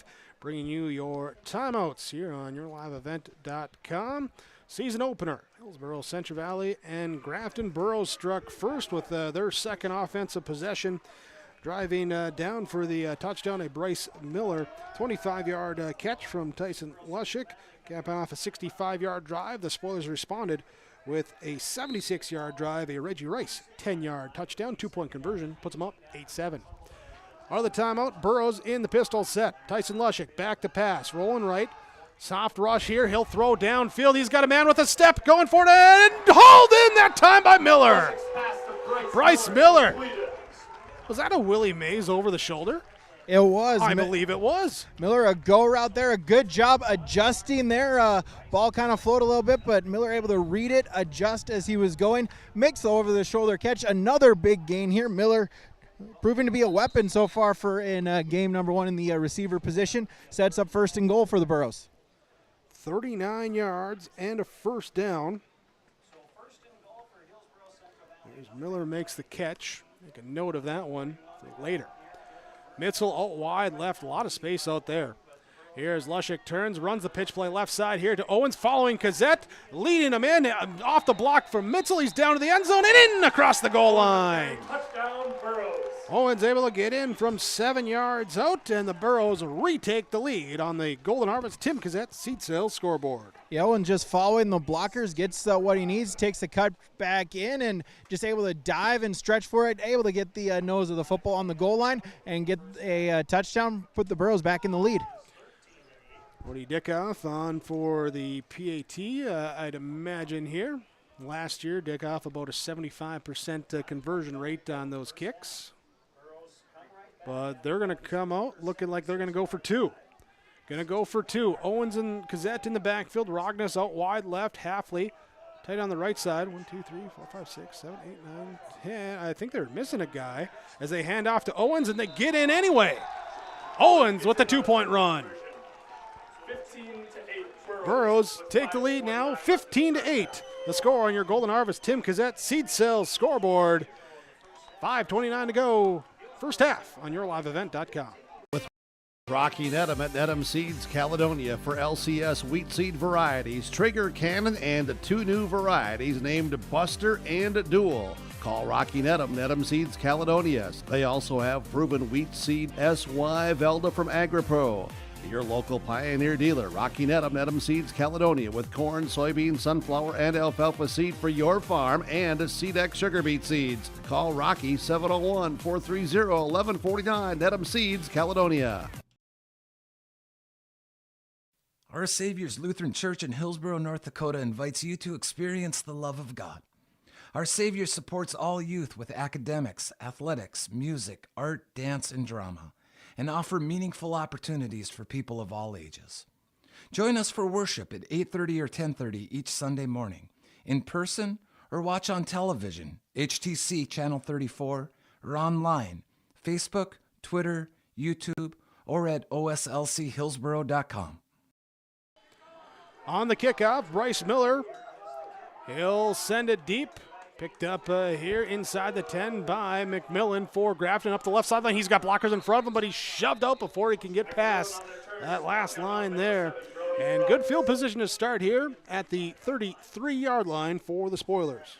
Yeah, good return there, able to get some positive yardage and sets him up with a shorter field there for the Spoilers. Now trying to readjust here. They got the touchdown, took the lead, then the Burrows come right back. See if the Spoilers can try to answer back here with halfway gone in the second quarter. Grafton did get the touchdown last time. Here they're going to start off on the ground. Moberg stop right, tries to find back left. Griffin Mitzel says no, no, no, and brings him down for a tackle for loss here, and a loss to the 30-yard line, loss of 2. Yeah, Mitzel there. Also Colin Jenin, also able to get off his block, make contact as well. Get the tackle for a loss. Sets up second down and long for the Spoilers. Here, Grafton continuing the, I don't know, what do you call it, the scramble huddle? What do you officially call that, Brady? Where you're not huddling up, you're kind of calling it, everyone looking at the armband there. It's not a true quick huddle. But back to pass now, Lillimon rolling out to his right, being chased here as a beat on him that time, and Halfley brings him down. The ball comes loose, and that's going to be an intentional grounding. So it's either an intentional grounding or it's a sack. What are they going to call? Intentional grounding. Yeah, Halfley there just reading it, attacking for it, able to make contact, spinning him down here. Lillimon just trying to see if he could get something, trying to get it away, unable to make it back to the line of scrimmage, and so it's a intentional grounding, a penalty, and sets up now third down and long for the Spoilers. And Chase Halfley's like, oh, man, I had a sack. But they took it away. Yeah, been there before. I still think Coach O, back in the day, he shorted me half a sack my senior year of high school. He would never do that. I don't know. I think he did. Back now to the 12-yard line. No, I take that back. 17. They move it up there. Okay, so we get that to the 17-yard line. Got to get out here past the 30 to the 32, and we got a false start. Going to mark them back further. So that will be now to the 12, and it will be third down and 30. First game here, penalties again, trying to go on 2, seeing if they could steal a quick 5 yards from the Burrows, but the Burrows a good job, able to hold their water, not jump. Got one of the Spoilers players to jump, and it's backs them up 5 more yards. That Moocher in a defensive tackle right now, along with Colin Jenin. Jack Matson, Bryce Miller on the outside. They come with the rush. There's a blitz as well. Miller wraps him up. Ball comes loose. Moberg jumps on it, and he recovers it there at the 8-yard line, 9-yard line. But Miller with the sack strip fumble. Spoilers jump on it, but now it comes up fourth down. Yeah, third down and 30, a pass rusher's dream. The chance to just pin their ears back, go for it, brought the pressure, got home, able to get the strip sack. Spoilers able to, luckily, once again, recover it, at least set up the punt. But the Burrow defensive line starting to get home here late in this first half. Chance here for the Burrows to get good position to start this drive here. Under 4 minutes to go in the first half as Rice is back in his end zone. Waits for the punt, comes off the right foot. Good punt here as it nearly sends Owens back. He'll pick it up at the 47-yard line, up the middle to the left hash. Little stutter, shake, shimmy to the 37. Gain of 10 on the return, and first down for the Burrows. Good return, 3:46, 2 timeouts. Plenty of time for Hillsboro Central Valley to try to tack on the lead before the halftime. Here, so they come out from the other, well, they started at their own 36 now. Last drive, going to start the 38 now this one with a much shorter field. See what they can do as, again, the big play last time that set him up was Bryce Miller making a nice over-the-shoulder catch. He'll be slot right side, part of a twin set, I formation. Lushik under center, sends Miller in motion. Pitch play to the right side. Owens trying to get out, falling back, cuts inside here behind Kazette. Across the 35 to the 34, gain of 4. Yeah, that's 27 yards and a touchdown now on 8 carries for Sawyer Owens. Here's the Burrows as we do math here. 73 yards rushing here in this first half. 64 yards passing here for their first half of numbers right now. Approaching 3 minutes to go. Lushik takes a snap, rolling out to the left side, looks in the flat, finds Miller off his hands. Incomplete pass from Lushik to Miller. Looked like a similar play, or at least similar route as that touchdown that Miller got earlier. This time, though, unable to haul it in, brings up 3rd and 6. Yeah, went trips to the near side there, trying to get Miller out in space. Maybe just one of those things where looked ahead, started trying to run before he secured the pass off his hands, and it's an incomplete and sets up 3rd down. Likely 4 down territory for the Burrows. So they look to get it back. Rogness over to the right side, wide receiver. Miller left side. They're going to have Halfley in as his tight end on that left side as well, too. Play action looking. Lushik pressure on him. Moberg has him wrapped up. He brings him down to the 46-yard line. It's a loss of 12 and a big sack that time for Drew Moberg. Yeah, Drew Moberg, a big play there. They had set up. They were trying to get Miller out in space once again. Might have had him, but Moberg was right there on Lushik, able to get the sack and sets up 4th down and long. See here, bringing him back to the 46. And looks like it is going to be punt formation, so Burrow's going to try and pin him deep. See if they get Cody Dickoff to go directional here. Try and pin him up against the sideline, as back to receive there will be Miller. Here's the punt, high punt, and we'll take a horizontal bounce there at the 30-yard line. Net of 16 on that punt, and it will be spoiler football here with 2:08 to go in our first half. Burrows leading 15-8. Saw the sack there. That then forces Hillsboro Central Valley. Might have been 4 down territory if they hadn't had the sack, but forcing them to punt. A short punt, a great opportunity for the Spoilers, see if they can get something before halftime. No timeouts left for the Spoilers. For the Spoilers here on offense now. Shotgun set, spread formation, 2 receivers each way, running back to the left side of Lillimon. Brody's back to pass. Looking, pressure from Dickoff. He'll throw over the middle. Looking for it, Rogness on, and it's... Was it picked? Was it picked? No, they say it was dropped as Tyson Lushik came out of it. It was kind of falling, stumbling, spinning. Who was going to get it? Rogness had it popped out of his hands. I think time the receiver, Olenek, trying to break it apart too, and they say it hit the ground before Lushik grabbed it. So incomplete pass. Yeah, bounces off. Crazy play over a couple things. The Burrows were going crazy on the sideline. They wanted the pick. Official right on the spot saying it touches a blade of grass, and so it falls incomplete, 2nd down. Lillimon 4 of 9, 76 yards and a touchdown here in the first half. He's in an empty set. Snap comes back. Looked like before he was ready. Chase Halfley's going to give chase, and it's thrown over the middle, and it is off the hands that time. Moberg past the first down marker, intended receiver. Couldn't do it there with the Chris Carter. Keep the toes in bound, reach for it out of bounds, haul it back in, so it's an incomplete pass. Yeah, one of those, maybe just a first game type of miscommunication or just timing off. Not necessarily, like you said, Lillimon not ready for the snap, kind of throws the play off. Burrow defense able to get a pass rush, forcing him to scramble, and then ball just out of the reach, incomplete to Moberg, and it sets up 3rd down.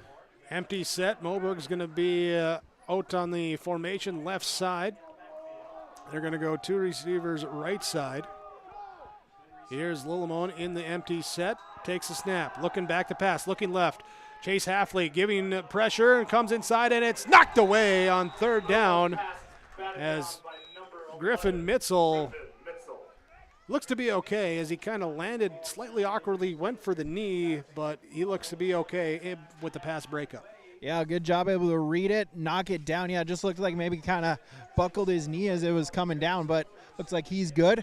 Able to get the pass deflection, sets up forcing Grafton now into 4th down in a punting situation. Burrows still with 2 timeouts. Defense forces the punt. Reggie Rice back to punt for Grafton. Snap comes back. Good snap right to him. Nearly blocked. Halfley's getting good pressure on those last few plays. And a big spoiler bounce. It's at the 15, down to the 12. Finally picked up by Owens. A lot of grass in front of him now. He'll go to the sideline. Cut back. Still on his feet. Up to the 20.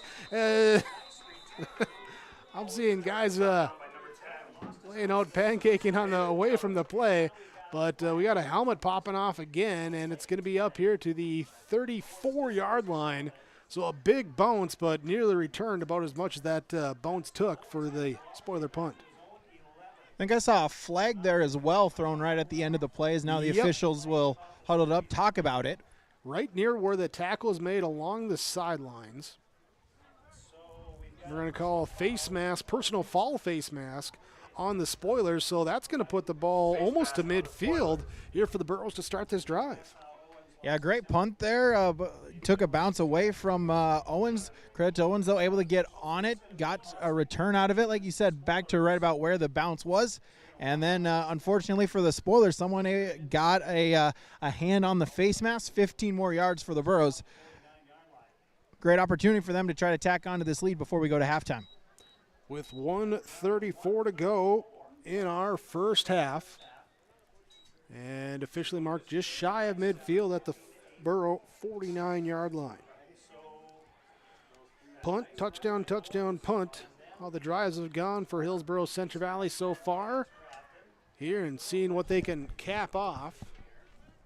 The chance for the double up too, because they'd have the option to return the kick to start the second half. Lushik, play action, rolling left side, escapes the pressure. Looking, now he'll dump off in the flat, finds Miller. Rognes will throw a block. Miller up to the 35, to the 30. He's brought forward, gain on the play of 21 yards. Yeah, Lushik going out, moving to his right. Kind of had to throw across the body, but able to find Miller, using his height to advantage a little high, but able to reach up, get the pass, get some positive yardage here. First down for the Burrows. Lushik's third completion in 5 attempts, all to Miller. There for 85 yards on the touchdown. He'll be back to pass. He's looking, finding Miller again. That's his fourth catch. He'll break it to the outside, trying to get out a bounce. He does with 1:13 to go. Picking up 7 on that first down play. Yeah, simple pitch in there. Pitch and catch there with the clock starting to roll again. Get Miller out in space, able to make the catch, break a tackle to get out of bounds, let your offense huddle up. Save a timeout. No official sizes there on the Burrow roster given there, but Miller, not a small guy out there. Not a small guy. No, looking up to him is what I have to do. Here's the junior receiver out wide to the right side. They're going to send senior receiver Brody Rognes out wide to the left side. I formation. Lushik under center, play action, rolls to the left side, gets a block clearing out from Matson, throwing to the end zone and led him too far. Looking for Halfley, going into the corner of the end zone, just led him too strong. Incomplete pass, 3rd and 4. Yeah, trying to get Halfley, sneak him out of the backfield there. Had him just out of his reach, falls incomplete. And now 3rd down for the Burrows. Play comes in. Gary Suker calling the plays for the Burrow offense this year. Should mention, too, for the spoilers, they had a change as well, too. Head coach Donovan McMillan moving from the defense, calling the offensive plays for Grafton as well. So both teams working in some new play callers as well this year. Of course, that means a new play caller for the defense as well, too, as the spoilers bring pressure here, left side. Complete that time to Halfley. As he's knocked down as he catches it down to the 18-yard line. Gain of 6 and a Burrow first down. Yeah, out route, Halfley go to the sticks, then come back to this near sideline. Turn, ball was right there for him, able to make the catch. First down is now temporarily stops the clock, but the clock moving now under a minute. As they get up to the line of scrimmage, clock moving, 52 on the clock. They still have some timeouts left. They'll look to burn some time. Those they hand off to Owens, right side, stutter step back inside. Keeps it inside the hash marks, down, and then a timeout called here with 43 seconds left. So we'll be down to the 10-yard line. 2nd and 2 when we come back. Here, your timeouts from Nodak Insurance in Hillsboro and Mayville. Your Trail County agents with answers, Brad Richter, Nick Preston. We're back after this.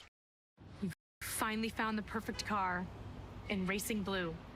You even got them to throw in the LED fog lights for free. Auto Owners insures your car because some people never learn to parallel park. That's simple human sense. Rivers Edge Insurance Agency, Halsted, 218-456-2172. Keep going, more.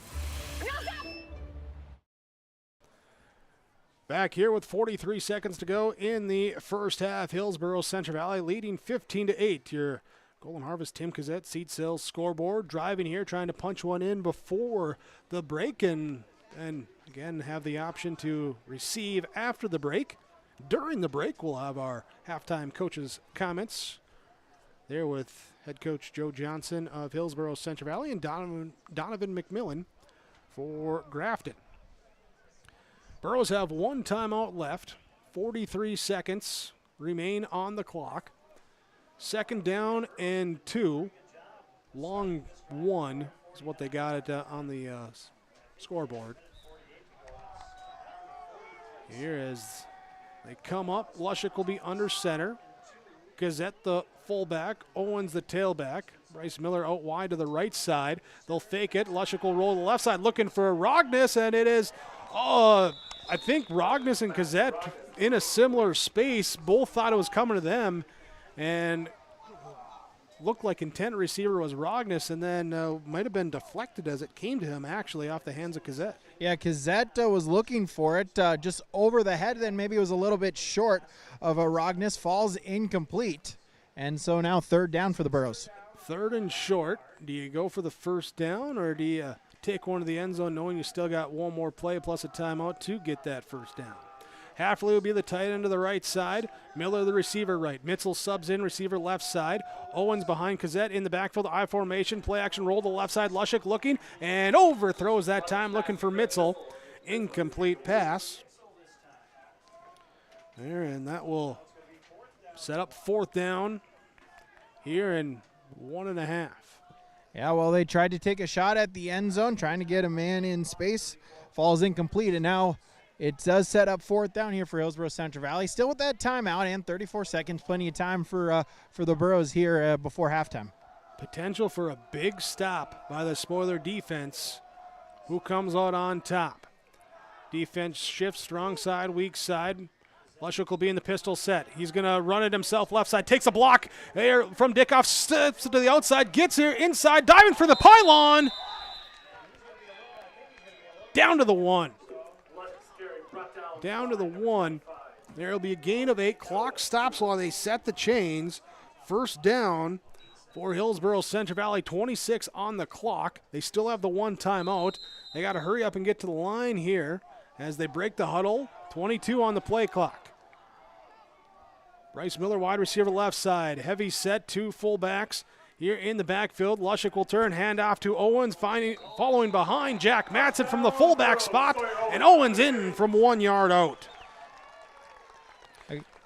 Again, they put Matson there in the backfield. Just follow him, the big guy. He finds a hole. Owens able to sneak through, get in the touchdown, and the Burrows tack one on here before halftime. There's Owens with his second touchdown run of the game. 10 carries, 36 yards, 2 touchdowns in the first half.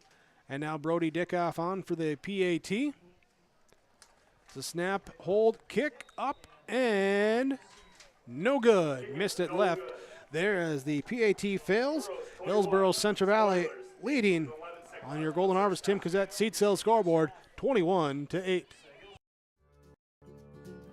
Visit the new Cywick Lumber and Hardware in Hillsboro. They have everything you need. Explore our large selection of quality hardware and building materials, perfect for every project. Inside, you'll find Valspar paint to brighten your home, top-of-the-line Milwaukee and DeWalt tools for every job, plus all the essentials for a successful harvest. Flashlights, glass cleaner, paper towels, scrapers, grain shovels, and more. Make your next stop Cywick Lumber and Hardware in Hillsboro.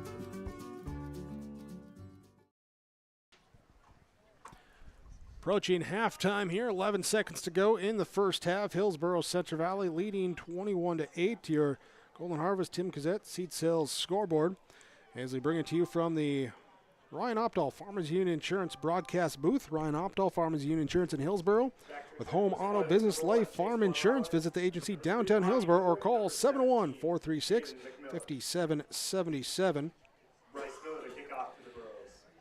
Here, coming up at halftime, we'll have coaches' comments. Brady Siebel's ready to track down coach here as soon as those zeros pop up on the clock. Bryce Miller to kick off for Hillsboro Central Valley. Kicking right to left. 3 back to receive for the Spoilers as the kick is a dribbler on the ground, picked up by the up back and just fallen on top of there at the 28-yard line. There is Adrian Ranta just playing shortstop, fielding it, falling down, and will be spoiler ball. Yeah, for Hillsboro Central Valley there, don't want to give up the big kick return, just squib it there. Good job there by one of the up men, able to get on the football, able to corral it, fall on top of it, not force a turnover here with 9 seconds. We'll see what the Spoilers do. Here, and Spoilers no timeout, so not a chance for a quick one there that you can, I mean, unless you can get out of bounds, but nothing inside the middle of the field. They're going to come out in the kneel-down formation. Burrows sent a couple deep just in case, but Lillimon under center takes it, puts the knee to the turf, and they'll let that run out. So as we head into halftime, Hillsboro Central Valley leading 21-8. The score on your Golden Harvest Tim Cassette seed sale scoreboard. As we're going to go down to the field, Brady Siebels with our halftime coaches' comments. Coaches' comments brought to you by Dakota Heritage Bank. Coach Johnson, a big touchdown there before the end of the half. Yeah, you know, a lot of mistakes in the first half, and as you can see, we have moments where we're playing well, and then we have moments that we make big mistakes. You know, that right from the very get-go, we come out, opening kickoff, pin them back, hold them, what should be 3 and out, but a fumble, and it's able to be advanced just past the first down mark. We hold them to about a 3rd and 30, and we have a defender fall down, a couple of drop passes, some of those early season jitters perhaps, but we got to clean up some of those mistakes. Yeah, defensively able to get some pressure, but maybe sometimes losing contain. What are adjustments here for the second half? Yeah, obviously throwing the ball, and you maybe have those stats, Brady, but you know they're throwing the ball a lot, and so getting through the quarterback so that he doesn't have time back there, keeping contained so that he's not able to scramble. You know, it becomes difficult to cover when you're on a secondary route. When we have good coverage on that first route, and then we've given up some coverage on secondary routes, and which means that the quarterback's just getting too much time. So, like you say, contain's been broke a couple of times. We just need to get to the quarterback. Coach, thank you for the time. Good luck in the second half. Thanks, Brady. Head coach Joe Johnson for the Hillsboro Central Valley Burrows. Your halftime coaches' comments brought to you by Dakota Heritage Bank. Sharing our heritage, sharing our future, dhb.bank. At the half, it is Hillsboro Central Valley leading 21-8 over Grafton. Your halftime report from the Ryan Opdahl Farmers Union Insurance Agency comes up next.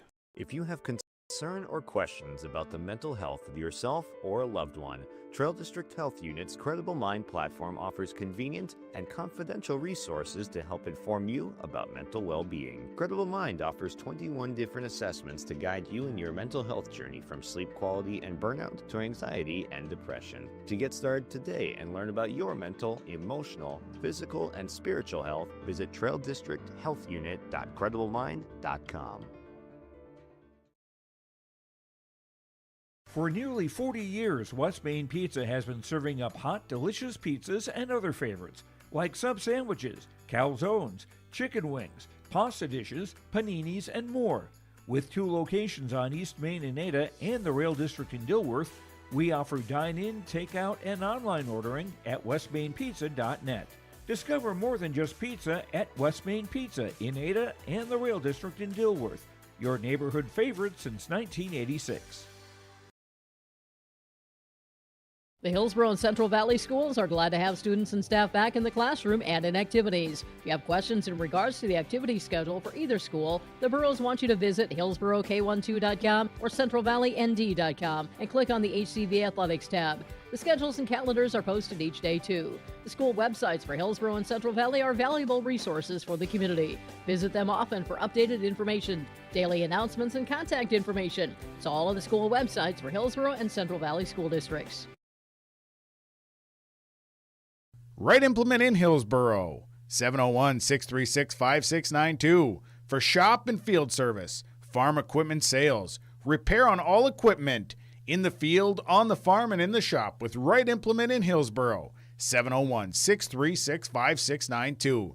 Check out Right Implement for farm equipment, repair and service of equipment and all trucks on Caledonia Avenue in Hillsboro. Right Implement, 701-636-5692.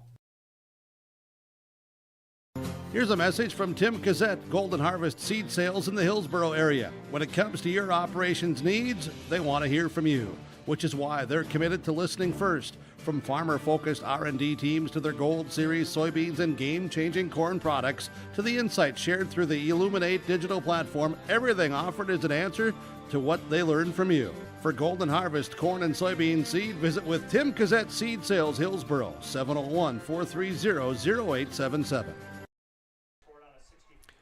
Welcome you into your halftime report from Ryan Opdahl, Farmers Union Insurance Agency in Hillsboro. At the half, Hillsboro Central Valley leading 21-8 over Grafton. Our first half summary in this one. As Spoilers begin the game with the ball, they drive down deep into Burrow territory after starting on their own 30. A big pass play of 25 yards to Reggie Rice put him up there, but then a turnover on downs as the Burrows defense stands tall. There, a couple no-gain rushes and then incomplete passes, and the turnover on downs gave the ball back to the Burrows. Their first offensive possession was a 3-and-out as didn't move the ball. They punt it back, but their defense gets it right back. There for off a spoiler punt, and then the Burrows with the ball go 65 yards in 4 minutes 5 seconds, capping off with a touchdown pass from Tyson Lushik to Bryce Miller, 25 yards for the score.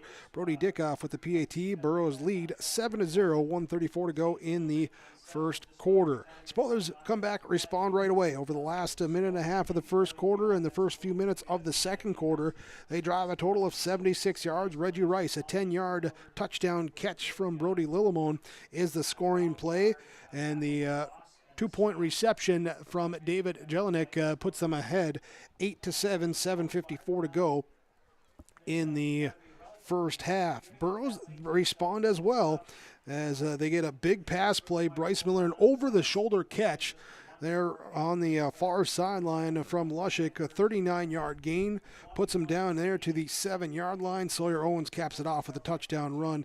2-point conversion attempt. Owens rushed it in as well, 15-8 with 5:29 to go. Then Burrows make a stop late and get the ball back to their offense with 1:34 to go from their own 49-yard line, needing to go 51 yards. They do it in 1:23. Sawyer Owens a 1-yard touchdown run. Tyson Lushik with a fourth down scramble for a first down and a quarterback boot there near the goal line as Owens then brings it in one play later for the touchdown. PAT kick was no good, and 21-8 is how we get to our score. Hillsboro Central Valley leading Grafton in this first half.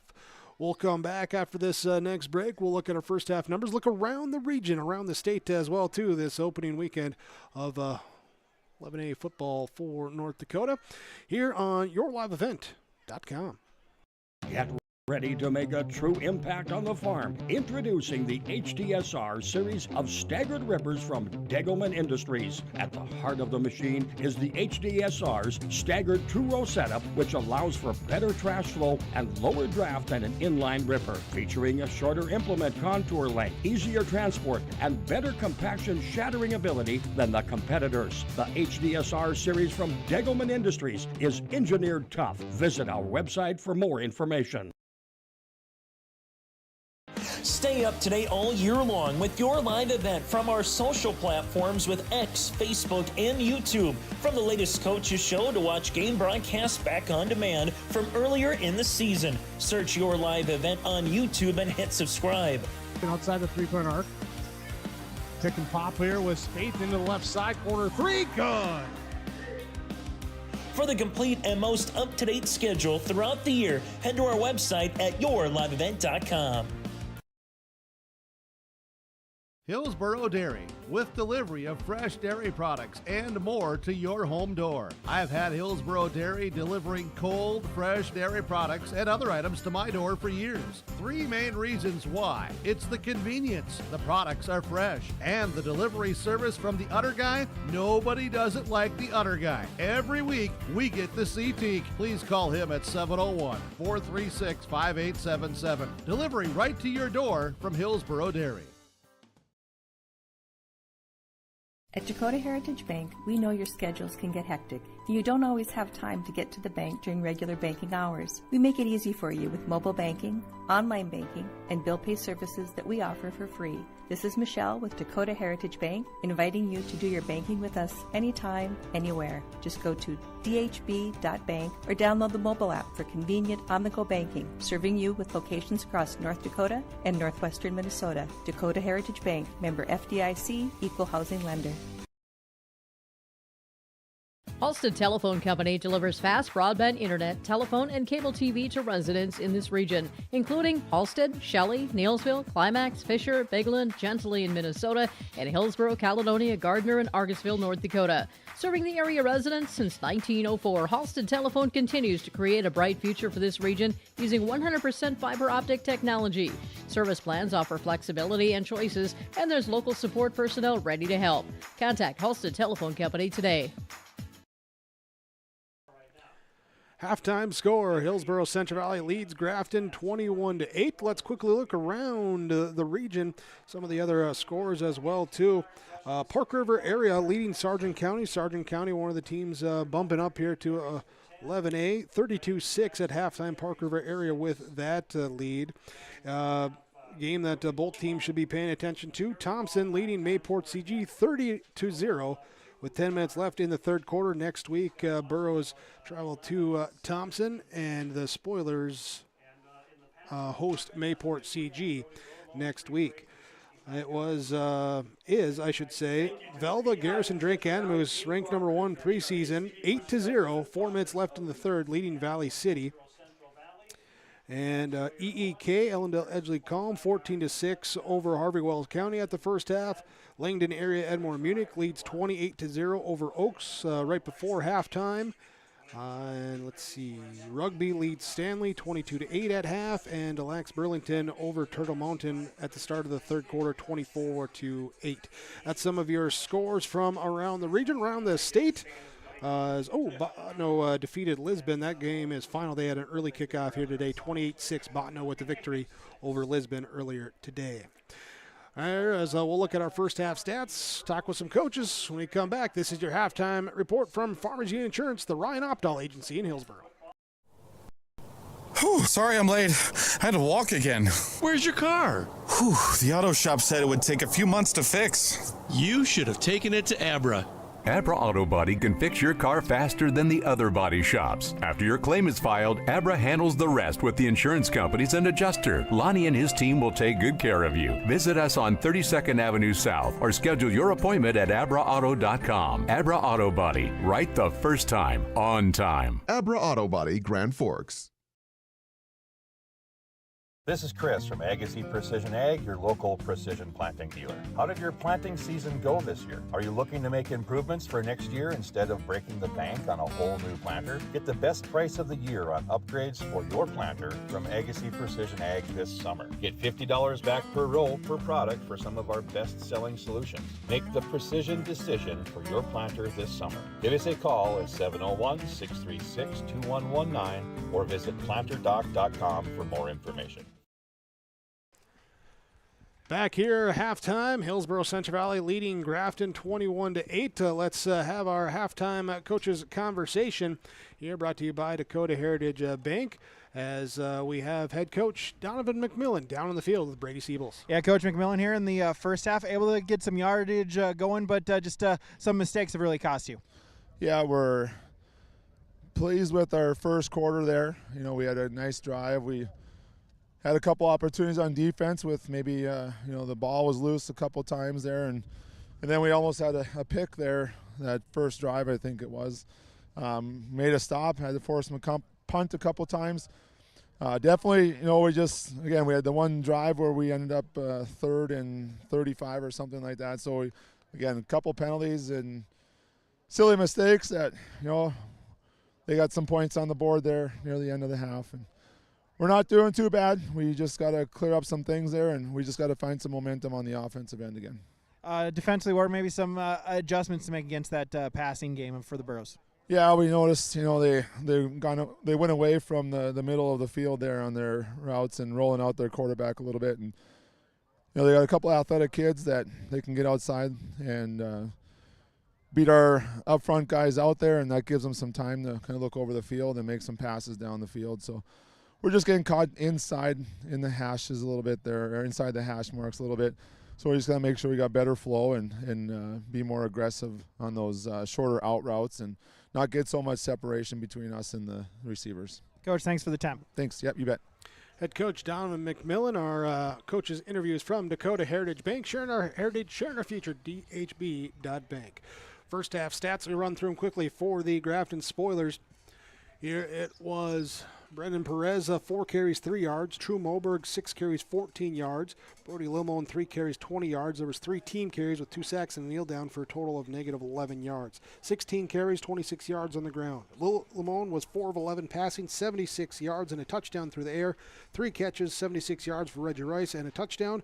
1 catch, no yards for Augie Miller. Rice had the receiving touchdown there, and it was the 2-point conversion for David Jelinek. In the first half for Hillsboro Central Valley, it is Carson Kazette, 3 carries, 25 yards. Sawyer Owens, 10 carries, 36 yards, and 2 touchdowns. Tyson Lushik, 3 carries, 33 yards, 1 team carry for negative 4 yards. 17 carries, 90 yards on the ground, 5 of 11 passing, 98 yards for Tyson Lushik. He has 4 completions to Bryce Miller for 92 yards and a touchdown. Chase Halfley with 1 catch for 6 yards. There was Owens with 2 rushing touchdowns, Miller with 1 receiving touchdown in the first half for the Burrows. Burrows with 188 yards of offense, almost a 50-50 split there, and no turnovers, 1 penalty, 7 first downs in the first half. Spoilers with 102 yards of offense there, no turnovers, having 5 first downs, 4 penalties, totaling 30 yards in that first half. Also defensively, Jack Matson, Bryce Miller with a sack apiece for Hillsboro Central Valley. It was True Moberg with a sack for Grafton in that first half. Both teams had some opportunities as well too, with the ball close calls on some fumbles, possible interceptions there. So we'll see what was talked about as halftime as we get set now for our second half. This has been the Ryan Opdahl Farmers Union Insurance halftime report as we get set for a spoiler second half kickoff. Spoilers will kick here as Reggie Rice will be the one to kick off. Bryce Miller and Sawyer Owens back deep to receive for Hillsboro Central Valley. Here's the kick. Back will be picked up by Miller. Just shy of the 15-yard line, coming up the middle of the field, weaving in between the hash marks. Makes 1 miss, makes 2 miss, and then nearly gets the ball, does get the ball ripped away, but jumps back on it at the 45-yard line. There it looked like Rice was able to just reach in, rip it away, but unable to control it, and Miller jumps back on it there to keep possession. Yeah, Miller, a good return there. Able to get some yardage there, but a little bit just as the ball slip out of his fingers there, potentially saving disaster, able to get back on it. Could have been a big play there for the Spoilers to start the second half. Spoiler defense coming out here. Easton Ziegelman, Angel Gomez, Drew Suda on the D-line. Brennan Perez, Noah Suda, Thomas Ascend, David Jelinek, and Drew Moberg, the linebackers. Reggie Rice, Augie Miller, Aiden McMillan, the defensive backs. Here is they swap sides here. Burrows come out, I formation, 2 receivers to the right side. They're going to put the tight end Halfley on the left side. Lushik under center at the quarterback, runs the option to the right side, then looks to cut back left side, and no one there. Backside pursuit brings him down, though, that time. Thomas Hassan coming from the weak side linebacker makes the stop, and the big loss on first down for the Spoiler defense. Yeah, I don't know if a miscommunication or tried a misdirection play there as Lushik then trying to go against the grain, but Hassan, though, going right down the line, staying with it in pursuit, makes the tackle, forces the big loss there on first down. Loss of 9. Brings up here now, 2nd and 19. Marty Rogness along with Bryce Miller out wide to the right side in a 2 receiver set. Split backs in the shotgun. Halfley the tight end left side. Lushik takes the pass, rolls out, gets a block from Kazette, and Owens steps up in the pocket, looking, scrambling, working his way to the outside now. He'll come across here to the 40, pushed out just underneath us as he runs into that blind spot below us there, and they're going to mark him at the 44-yard line. So he'll pick up a gain of 9 yards and bring him just shy of the original line of scrimmage. Yeah, no one open there. Lushik dropping back, decides then to scramble, able to get back close to the original line of scrimmage. Sets up at least a third down and makeable here for the Burrows. Griffin Mitzel going to come in. Burrow offensive line, Jack Matson, Colin Jenin, John Matson, Alan Moocher, Brody Dickoff, left tackle, the right tackle across, the 4 seniors, and then Moocher, the 1 junior. Chase Hafley, the tight end, Bryce Miller, and now Griffin Mitzel, the receivers. Quarterback Tyson Lushik going to talk it over here as the Burrows take a timeout. 3rd and 11, 10:55 to go in the third quarter. Hillsboro Central Valley leading 21-8 over Grafton. Here back after this Nodak Insurance timeout. Farming today doesn't always feel the same way it used to. Then again, some of it feels all the same. Maybe it isn't so much the jobs that changed, but how they get done. Now that's a different story. Everything got bigger and smaller at the same time. Insurance, accounting, and taxes can get complicated, so you need someone who's looking to keep every dollar possible in your pocket. Ag Country.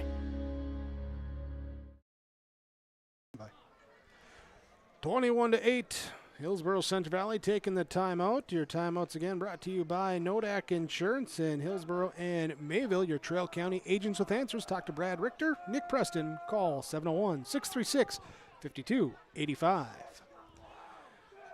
Here after a first play, trying to reverse field, loss. Gained most of it back on second down. Timeout before third down. Now Burrows break it here with 3 receivers. The right side on that wide side of the field. Lone receiver Hafley down to the left side. Lushik back to pass. Looking right, comes back left. Looking on the go route here to Hafley. He'll come back trying to make the play, and no. But a flag comes in. The flag comes in late there, and looking like the pass interference here, I'd imagine. There, so flag will come out, and the obligatory time here, the first high school game of the year. It's not like the NFL pass interference penalty, so it's not a spot foul here, so it will still be third down. It's going to be 3rd and 6. Spoilers, I don't know if they realize that the ball is spotted back there. Simple go route for the Burrows, and if you are Augie Miller there, one of those things, the ball was underthrown. Miller in good position, just did not get the head turned back around. Official calls the pass interference, and enough for a first down for Hillsboro Central Valley. Will be the first down there, so into spoiler territory now, mark it at the 41. Lushik under center, turns, handoff, give, Owens. Bust through here, wrapped up that time by Noah Suda, trying to rip that ball out. Spoilers looking to rip that ball out here, force that turnover here early in this second half, but bring it down here to the 34-yard line, gain of 7.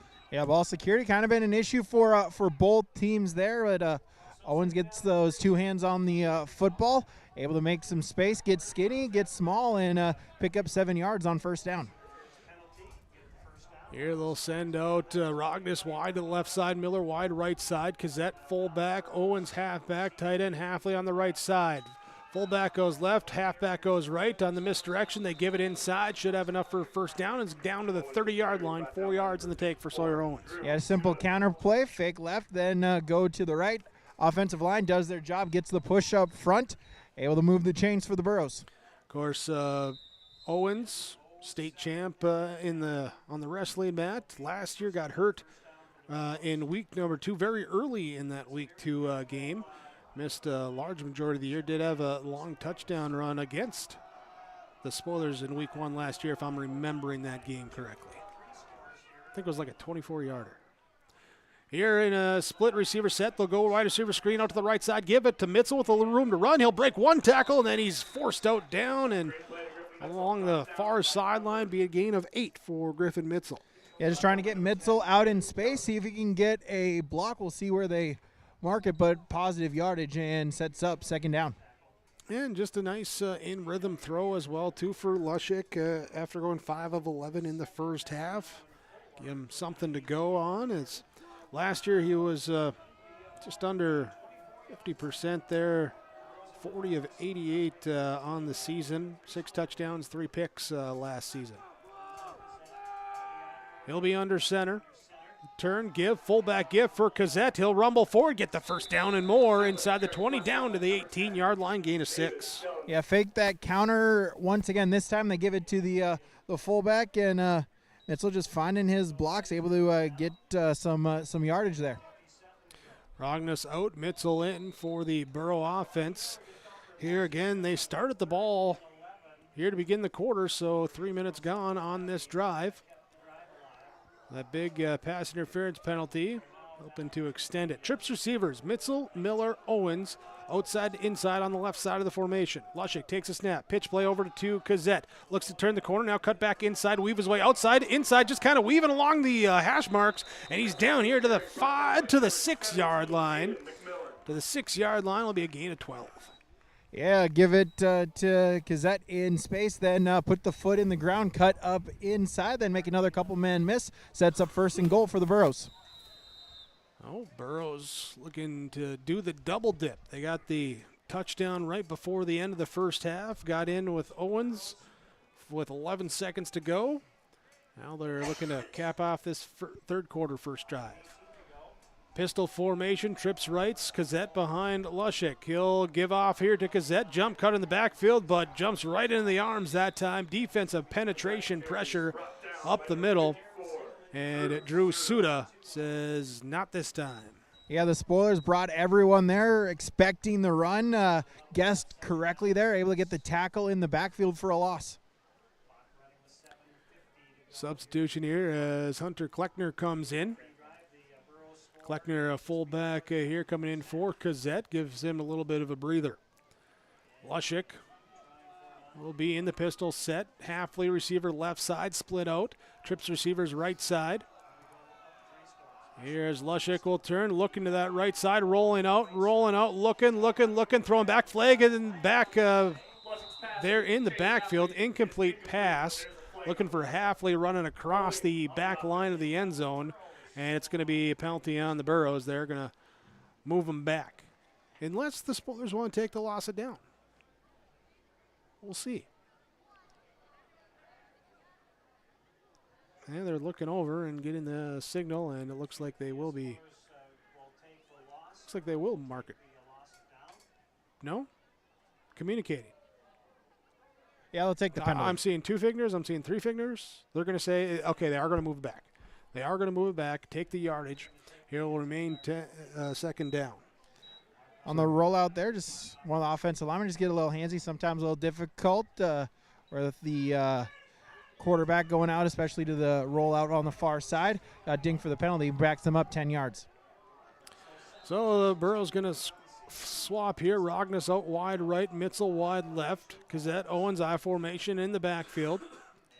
Here as Lushik turn, rolls, sees pressure, stops, comes back left side. Look, all alone, Cassette, corner of the end zone, touchdown! Cassette sneaking out on a wheel road from the backfield, in for the 16-yard catch, and the touchdown. Burrows extend the lead. Yeah, described it perfectly there. Play action, then they just snuck him out in motion. Did they do to Cassette? Wide open, no one in sight, able to make the catch for the touchdown. Burrows tack on to the lead. Second passing touchdown by Tyson Lushik here tonight. At 6 all last season, did battle some injuries and stuff last season, but already great start here to the season.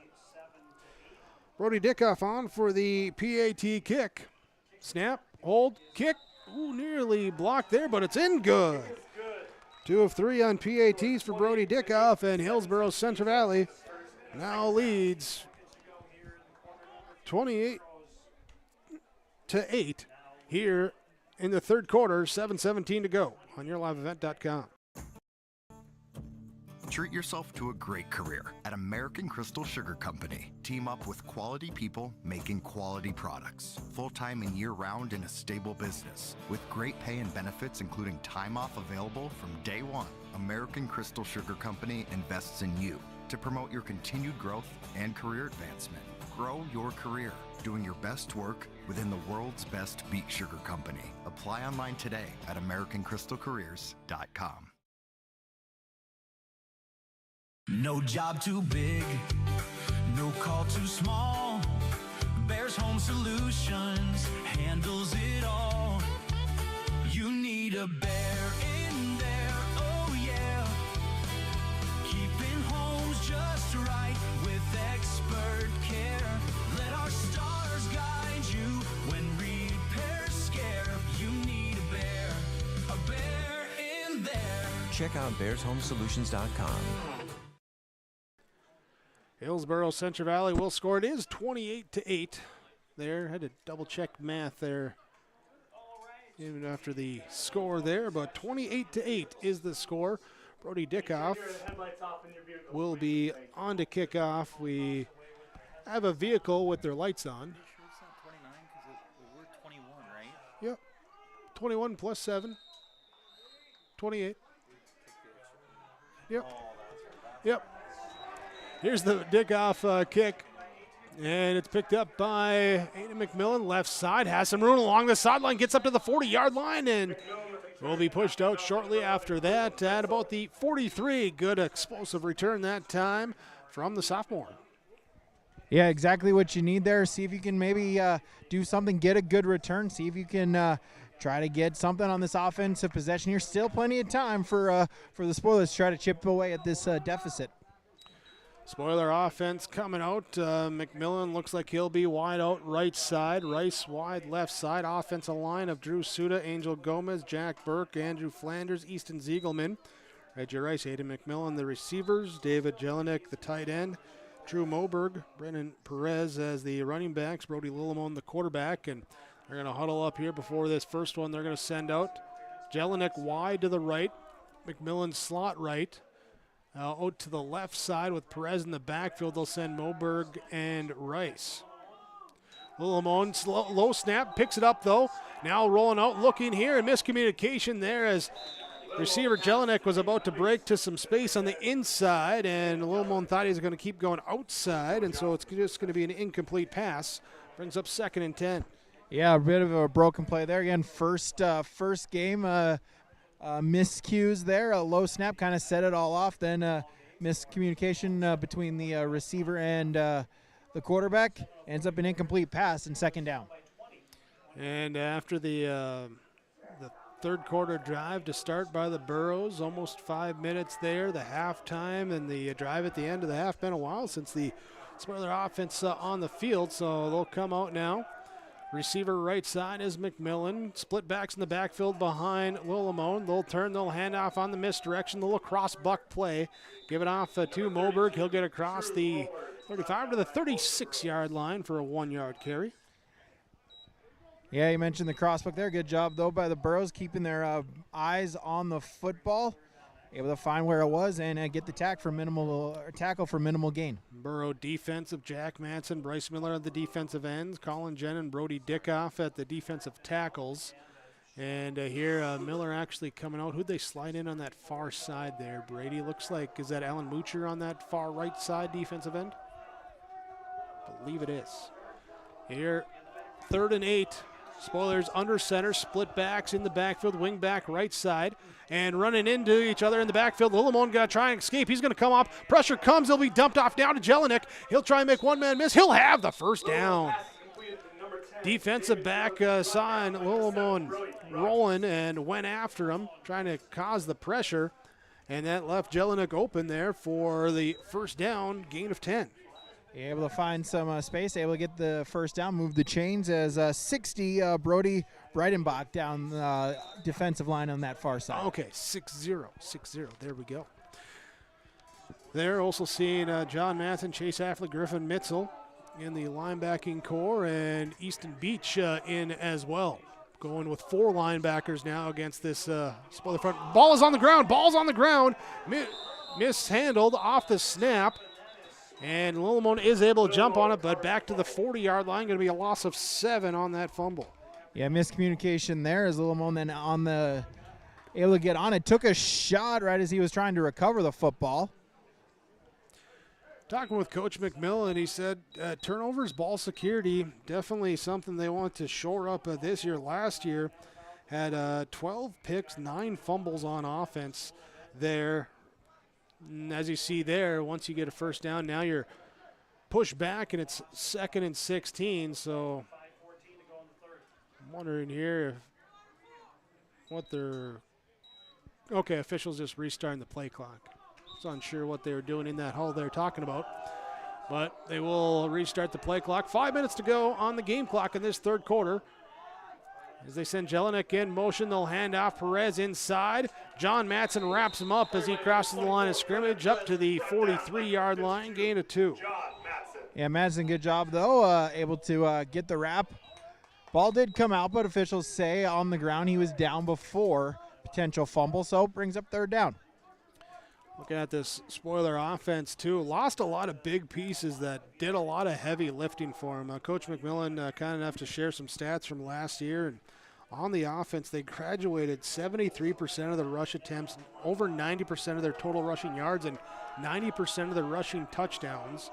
They did return passing with Lillimon, but as receivers, Reggie Rice are really the one returning. As of only about 30% of their passing receptions returned. Here's a hit as he throws, pass back, and that one is caught. That one is caught as the duck coming down to Rice for the first down. Credit to Lillimon there. He hung in there. He took a shot as he released it, but able to get a ball, able to get a pass, and then Rice just able to find it, track it, able to make the catch and get the first down. So 96 yards on 4 catches now for Reggie Rice. Under 4 minutes to go here in this third quarter. As I was saying, their spoiler offense, 34% of the receptions, 32% of the receiving yards, and 40% of the receiving touchdowns coming back this year. And basically all of it, the stats from Rice last year. So as he's made a couple big plays in this one, sure he'll be leaned on too. Moberg swaps from right side to left side of the quarterback. They're going to run the little pitch pass up ahead here to McMillan. And Aiden McMillan will pick up 2 yards on the pass. Yeah, I suppose try to get that little pitch pass a couple of times. But credit to the Burrows. They're able to read it, see, find the football, track it down for minimal gain each time they've tried to run that play. 2nd and 9, as this will be the 7th play of the drive. Here that start with 7:17 to go, as it's already 4 minutes old. Here's both teams having some extended offense in this third quarter. Maybe finding some grooves, moving the ball. 2nd and 9. Lillimon in the shotgun, takes a snap back, looks. Over the right side, he's going deep for Rice, and it's a jump ball. It's incomplete. Well defended that time by Rognus. Lushik coming over with the help defense and able to bracket him for the incomplete pass. Yeah, Rognus, Lushik there, both of them just able to find the football, track it, stay with Rice in double coverage. Rice reaching for it, just unable to make the catch. Falls incomplete, brings up 3rd down and long. 3rd down and 9. Lillimon bringing in the play from the huddle. Here again, not a bad idea to throw it up to your athletic 6'5" receiver out there. As definitely the advantage. Rice will be out wide on the left side, part of the 2 wide left, 2 wide right, 1 back in the backfield. Pass to Lillimon. No, he's going to give it on the draw play to Moberg, and True Moberg, as the helmet pops off at the end, able to get up here to the 34-yard line, fights for a 2-yard gain. Yeah, not a bad idea if you're the spoilers there. See if you can get them to over pursue. Try to cut this 3rd down into 4th down and short, but Burrows able to read it, get the tackle, and sets up still 4th and 6 for the spoilers. Yeah, Burrows have shown aggressiveness, especially in that pass rush. So, yeah, trying to use that against him, go with the draw, hit him with the screen, do those things. 4th down now for the spoilers. Augie Miller will come in. He'll go out wide right side along with Rice. McMillan will be wide left side. 1 back in the backfield to the left side of Lillimon. On 4th down, they're going to throw the wide receiver screen out to Augie Miller. Gets a block from Rice, and then Lushik comes up and plants him. Tyson Lushik gardening out there, planting the runner, and that will be a turnover on downs. Yeah, Lushik just absolutely read the screen there. Came in, shot out of a cannon, unblocked, able to make the stick, and then force the turnover on downs. Miller got the catch for 4 yards, but the turnover on down sends it back over to Hillsboro Central Valley. 1:44 to go in this third quarter. Ball going to be marked at the Burrow 29-yard line. As this will tie for the worst field position they've had all game, and that ties with their first drive of the game that they went 3-and-out on.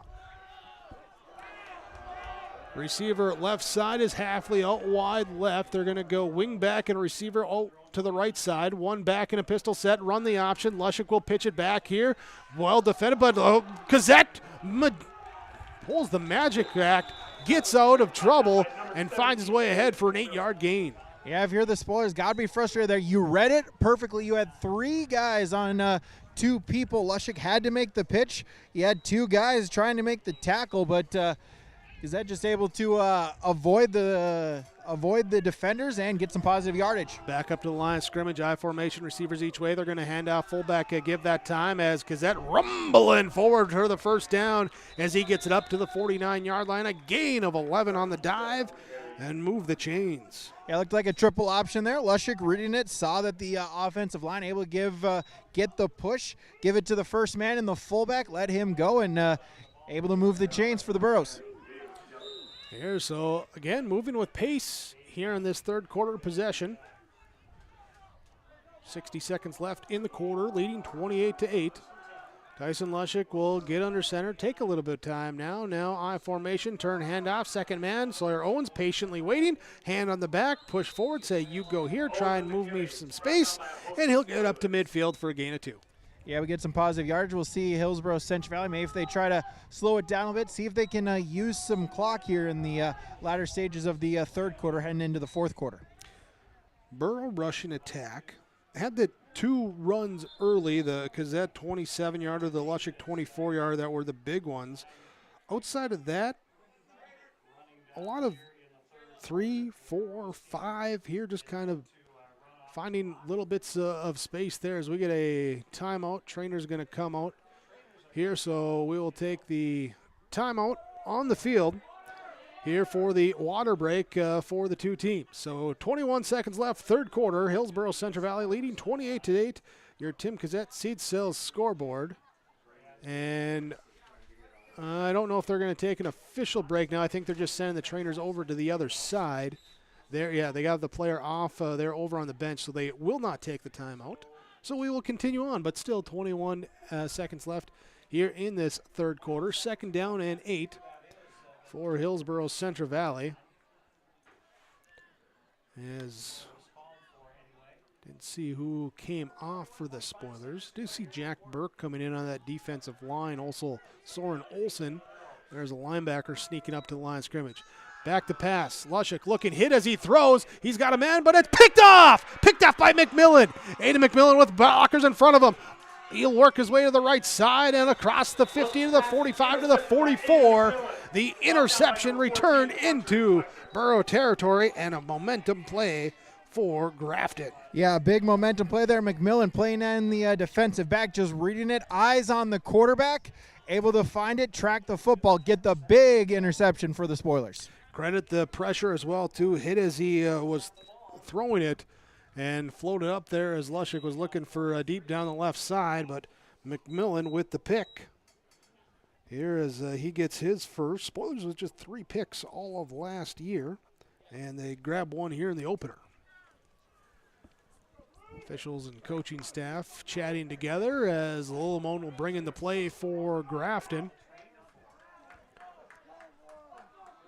Here on the right hash mark, 10 seconds left, so you'd imagine this likely final play of the third quarter as we got Noah Suda into the backfield now.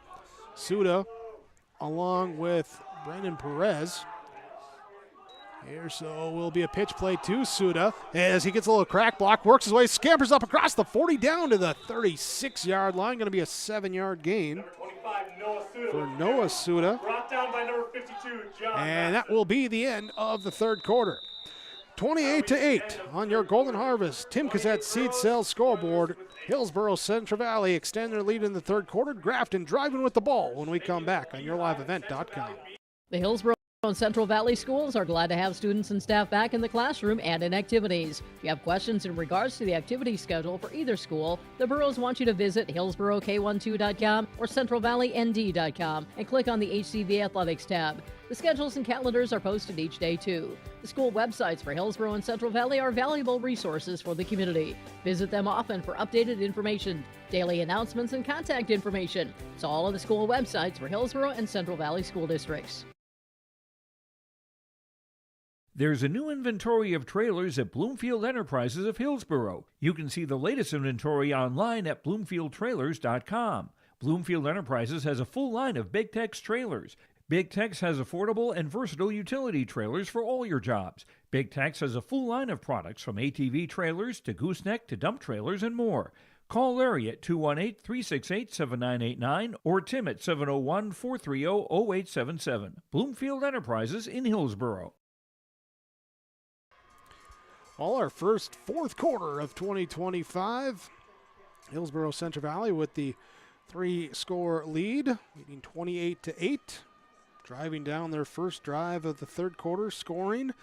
There is just 3 total possessions. Well, I guess technically 4 total possessions because of the one play there by the Spoilers after the pick.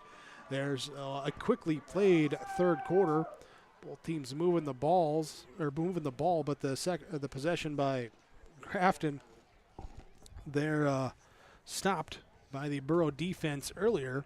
So they'll see if they can rectify that and push the ball down now. As it will come out here. Does look like True Moberg back out there as a receiver on the left side. Here, inside slot receiver as well to his right. Delelman back to pass. Rush comes at him. He'll dump it off. There's, I don't know if it slipped or if it was a true just, hey, I'm going to throw this at your feet because you got guys behind you and I'm not going to let you get hit, but it's an incomplete pass. I think it was a pass, and then maybe he tried to pump fake it or at least pull it back in, but just lost the handle of it, and so ends up in just an incomplete pass. We'll bring up 3rd and 4 here for Grafton. Spoilers and Burrows both going 2-7 last year. Spoilers in Region 2, Burrows in Region 1. There is next week, Hillsboro Central Valley travels to Thompson. Grafton gets to host Mayport CG. Mayport CG jumping back up to 11-man as they've been roller coastered back and forth the last couple of years. And we got play clock down to 0. Timeout. We're going to take the timeout. Timeout here from Nodak Insurance, your Trail County agents with answers. Hillsboro Central Valley leading 28-8, 11:56 to go, fourth quarter on yourliveevent.com. Valley Bean Cooperative in Buxton, North Dakota has adapted to the growing needs of the edible bean industry since 1982. Production of edible beans helps many growers in the Red River Valley make their farming operation more profitable. These growers are also producing a nutritious, high-protein food source helping feed a hungry world. Central Valley Bean Cooperative in Buxton with receiving stations in Garsky, Grafton, Larimore, Sharon, Devils Lake, Lincoln, Wilton, and East Grand Forks. Learn more at centralvalleybean.com or call 701-847-2622. Growers, prepare your fields and yields against the wet conditions for 2025 and beyond with a drain tile project from Chad's Excavating out of Mayville. Drain tiling will improve and increase your yields and land values for years to come. Chad's Excavating provides free, detailed estimates, and with over 40 years of combined success, they provide professional installation and service. Call Chad today to prepare for your future and any questions that you might have. That's Chad's Excavating out of Mayville, helping farmers grow. Out of the timeout will be 3rd and 4 for the Grafton Spoilers. Brody Delelman taking the snap back, looking, rolling right, being pressured here as he gets away, throws it off, dumps it, completes it there for the first down. On that far side, it's Chase Wanarovich able to make the reception, his first catch, and the first down for Grafton. Do we have an extended whistle there? Looks like a Burrow down on the far sideline. And a great job there by Wanarovich there. Just scramble, Jill, find an opening, find a spot, try to lose your man. Able to do so, get the catch for a first down. All right, we'll take a quick break there as they attend to the player down on the field. 11:48 to go in this fourth quarter. Here, Grafton will have it 1st and 10 when we come back. The city of Hillsboro encourages customers to use electricity wisely through its Bright Energy Solutions rebate program. These rebates help customers save energy and money, improve their comfort, and protect the environment. You can get rebates on Energy Star appliances and lighting, as well as high-efficiency heat pumps and air conditioners. They even have rebates for home electric vehicle chargers. Business customers can receive rebates too. Call the City of Hillsboro for more information or visit brightenergysolutions.com. This is Austin Reed with Dakota Heritage Bank. At Dakota Heritage Bank, we have a strong background in ag and business lending, but we can also help with any auto, recreational, personal, or home loans, including home equity lines of credit. If you're in need of a loan, visit us at one of our locations across North Dakota and northwestern Minnesota. Dakota Heritage Bank, equal housing lender, member FDIC. Dakota Heritage Bank, sharing our heritage, sharing our future. Get ready to make a true impact on the farm. Introducing the HDSR series of staggered rippers from Delelman Industries. At the heart of the machine is the HDSR's staggered two-row setup, which allows for better trash flow and lower draft than an inline ripper. Featuring a shorter implement contour length, easier transport, and better compaction shattering ability than the competitors. The HDSR series from Delelman Industries is engineered tough. Visit our website for more information. Don't be fooled by that beat-up old cap. Its faded crown represents the tireless work of America's farmers and ranchers. Its sturdy brim, their dedication to providing our nation with a safe, affordable food source. So we'd like to tip our hat to them. Farmers Union Insurance, protecting those that protect America's food source. Visit with Ryan Opdahl, your local Farmers Union insurance agent in Hillsboro.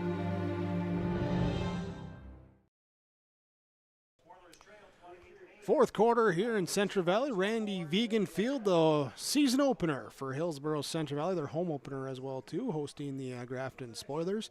Burrows leading 28-8 here in this fourth quarter. Player down, being stretched out, and Agnes under his own power, slowly coming off the field. Looked like they were working on stretching him out there, but is coming off, able to put weight on everything, and looks to be okay as he comes across the field. They'll continue to attend to him, and you get these first games, those cramps or whatever else. That's what you hope all it is, and we'll see there again. Ragnas coming off the field here for the Burrows. So subbing in, Austin Cotton will come in the defensive backfield. We'll see here if he goes to the safety and they move Cazette over to the cornerback spot, or how they're going to do it. No, they're going to put Cotton over there on the corner position. There, Cazette, one guy that I think he played like 6 or 7 different positions on the defense last year because of injuries, so he's kind of that chess piece that they can move around, but they're going to keep him up as kind of like that hybrid safety roving linebacker right now. Grafton with the football. Here is Cody Lillamone comes up, take it here in under center. High formation behind him. Here's he will give off first man, fullback give, Brendan Perez. And Perez there for 2 yards on the carry. Yeah, Jenin able to grab some jersey, able to bring him down. Gain of 2, second down for the Spoilers. Spoilers will continue to play with that up-tempo offense here. True Moberg, Reggie Rice, Brendan Perez split out wide to the left side. 2 over to the right side. So it looks like McMillan will be the deep receiver, and is that Augie Miller on the far side here? As Lillamone back over the middle, throws an he completes it. Tight window, fits it in. David Jelinek able to grab it there on that side, move the chains for the first down. Yeah, great pass there. Jelinek in between 3 defenders. Tight window there for Lillamone to try to fit it in. Able to do so, able to make the pitch and catch, and another first down for the Spoilers. Gain of 16, and it will be first and goal as they toss the chains down, just the down marker up on that far sideline. So first and goal opportunity for the Spoilers. 10 yards out was the distance of their first touchdown that they got to Reggie Rice. He split out wide, isoed up on that far or near sideline. They're going to hand off up through the middle, give the gain down near the goal line, and short. Down to about the 4-yard line for Moberg. Yeah, just power there. Give it to Moberg. Find the blockers. Find the hole. Get 6 yards. Sets up second down and a goal from the 4. Well put together there. Moberg as a 6'1", 190-pound sophomore. Again, one of 9 sophomore positions that are starting positions occupied by sophomores here in this spoiler offense as they get the Burrows to jump. Got him itchy up front to take the half the distance there. We'll bring it from the 4 to the 2. Yeah, for Hillsboro Central Valley, near the goal line, want to try to get that first move, get the jump. Credit there to the spoilers. They've gotten bitten trying to force a offsides on the Burrows, but this time the spoilers able to hold their water, get 2 free yards. Set up now second and goal from the 2. I formation, Perez. They will give to him on the fullback give, and he is in for the touchdown. Far side official says he's in. 2-yard touchdown run there for Braden Perez, and the spoilers cut into the lead. Here now 28-14. Yeah, Perez a low down there in that fullback position, bouncing off a couple of Burrows, kept the feet moving, reached it forward, able to get into the end zone and get the spoilers back on the scoreboard. Here, so 10:03 to go in the 4th. Becomes now a 2-score game regardless of the outcome of this conversion, but they're going to come out going for 2. Moberg will be behind Perez in the I formation. Rice in tight left side. So they got Jelinek right side, and they're going to roll out to that right side. Lillimon looking, coming back to his left, still dancing around, finds room. Now he's going to scamper ahead, cut back inside, and in for the 2-point conversion. Wow, as Brody Lillimon dancing out there, and a late flag coming in, and I think it's because a helmet was taken off while a player was still on the field. But the 2-point will count, and it will be 28-16, 10:03 to go in this 4th quarter. On your Golden Harvest Tim Cassette Seed Sales scoreboard, we'll be back after this. At Enbridge, we're focused on relationships. 23 Canadian First Nation and Métis communities now own an equity stake in Enbridge Athabasca Pipelines. In Minnesota, Enbridge has spent $450 million and counting with Native-owned companies and in wages to tribal members working on Line 3. Every day brings new collaborations, partnerships, and possibilities. Learn more at Enbridge.com. Great Plains Fireworks and Sports Collectibles Hillsboro. Fireworks and sports stuff in the same store? That's right. Great Plains Fireworks and Sports Collectibles Hillsboro. Come in and browse the sports cards and memorabilia and fireworks at the same time. Unopened packs and boxes of sports cards plus pre-owned cards as well. Jersey, swatch, autograph cards, lots of Twins, Vikings, Wolves, Wild, Lynx, and North Stars memorabilia, bobbleheads, caps, and more. Call anytime 701-436-6140. Great Plains Fireworks and Sports Collectibles Hillsboro. Grafton spoiler touchdown and 2-point conversion run makes it 28-16, 12-point game. After the 2-point conversion, looked like a spoiler player took the helmet off while still on the field, which is the penalty. So they mark him back, and they will be kicking off here from the 25-yard line. And the kickoff here goes to Sawyer Owens, picks it up on the 30 as he works his way up to the 40-yard line for the 10-yard return. Punches brought down by number 8, Easton Ansel. Here, and double checking here. No, that was 34. So James Funches on the 34. Okay. On the return is a killer penalty there for the spoilers. That 15 yards on the kickoff with that kick return sets the Bros up in great field position. Yeah, and that'd be James Funches with the return there. So subbing in some guys trying to get Sawyer Owens an extra breather there on that play as he'll dot the I in the formation behind Carson Cassette. Griffin Mitchell will be split out wide to the right side. You see Bryce Miller this second half has been trying to get stretched out on the sideline here, and we're going to have time here with a timeout taken by the Burrow offense here. 9:57 to go, 4th quarter, leading 28-16. Your Tim Cassette Seat Sales scoreboard. The Hillsboro Central Valley Booster Club is mmade up of parents, fans, and community members who work together to build team and community spirit. The Hillsboro Central Valley Booster Club supports Hillsboro and Central Valley students in their school activities and encourage all students to be involved in the activities at your school. Hillsboro Central Valley Booster Club takes great pride in uniting the communities to support the Burrows. Wishing all of the students, teachers, staff, and administration a successful new school year from the Hillsboro Central Valley Booster Club. After the timeout, Burrows will have one timeout left in this second half. 2 timeouts remaining for Grafton. Hillsboro Central Valley more palatable with just one left, with the 12-point lead on their side as well. Split 2 wide receivers out to the right side, I formation. Tight end left side of the formation for the Burrows. Under center turn, handoff, run right side. Second man through as Sawyer Owens up ahead to the 42-yard line for the 2-yard tote. Here with under 10 minutes to go here for the Burrows. You saw Owens right there, kind of 2 hands on the ball. Ball security right now. See if you can try to maybe piece together some first downs. Let the clock roll, most importantly. No turnovers here on this one to try to kill some time here with under 10 minutes to go in the fourth quarter now. Substitutions coming in. Hunter Kleckner will come in for the Burrows at that fullback spot. Cazette gets a breather. Good to see Brody Rognus back on the field. Down defensively on that last drive. Now back on the offensive end. Receiver bottom of your screen. Right side of the formation. Here's Lushik rolls, comes back in, sees the defense there, walling him in. He'll scramble his way back up to the 45-yard line for a 3-yard carry on the scramble. There is just pressure in and need to take a step, make a move, and try and get something. Yeah, good read there. No option for the pitch. The swarming defense there for the Spoilers, trying to get their head back. So put your foot in the ground, get forward, see what you can get. Brings up a 3rd down and 5 for the Burrows. Burrows trying to get to midfield for the first down on 3rd and 5 as the clock hits 8:36 to go as they come to the line of scrimmage.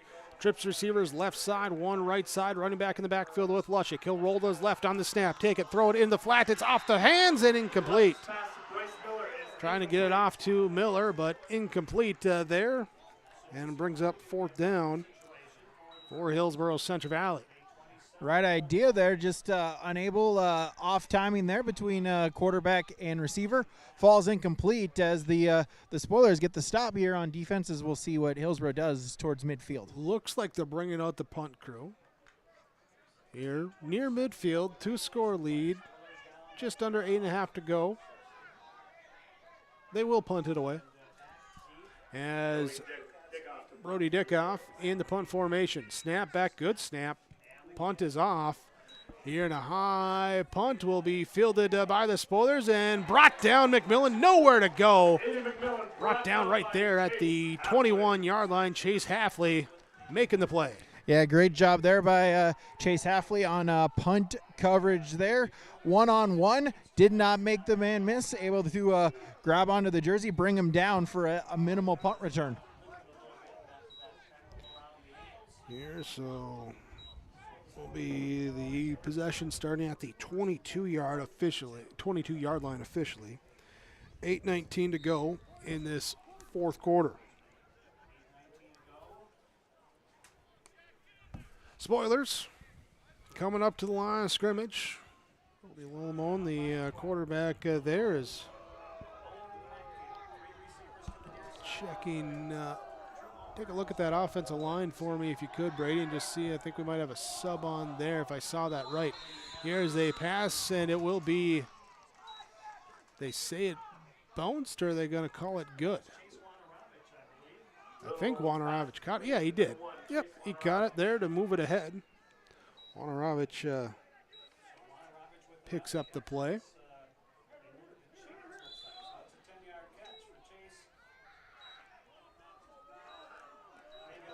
Okay, so 1st and 10. Here the ball goes as Delelman brought down for the sack. Being chased from the backside, pocket collapsing. There's Brody Dickoff, comes up with the sack. Yeah, good job there by Dickoff, able to stay with the good coverage there by the Burrows, kind of coverage sack there, able to force the loss there, brings up 2nd down and 11. Oh, loss of a 1 on that play.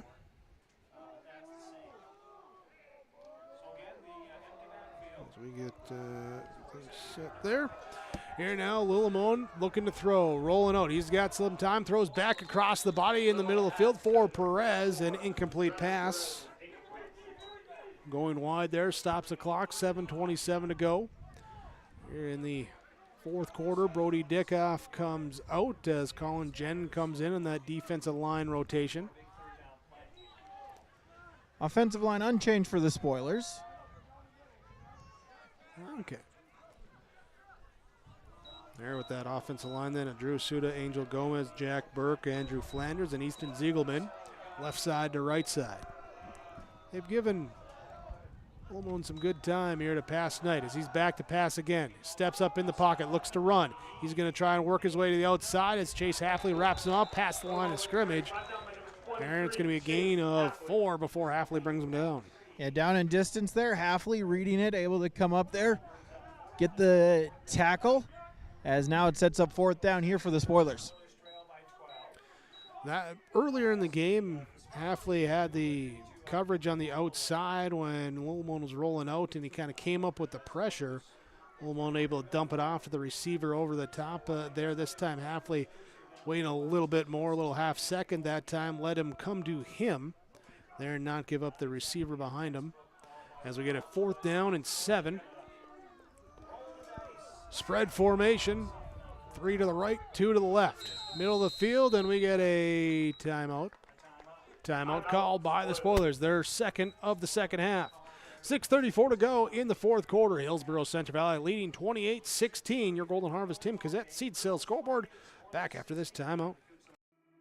Goose River Bank is here for the communities we serve, building relationships that last a lifetime, serving the strong Red River Valley and beyond. We are your neighbors, friends, and family, committed to providing everything from everyday personal banking to loans for your farm or business. Visit one of our locations in Mayville, Hillsboro, or Hatton, or reach out and we'll happily come to you, because it's the neighborly thing to do.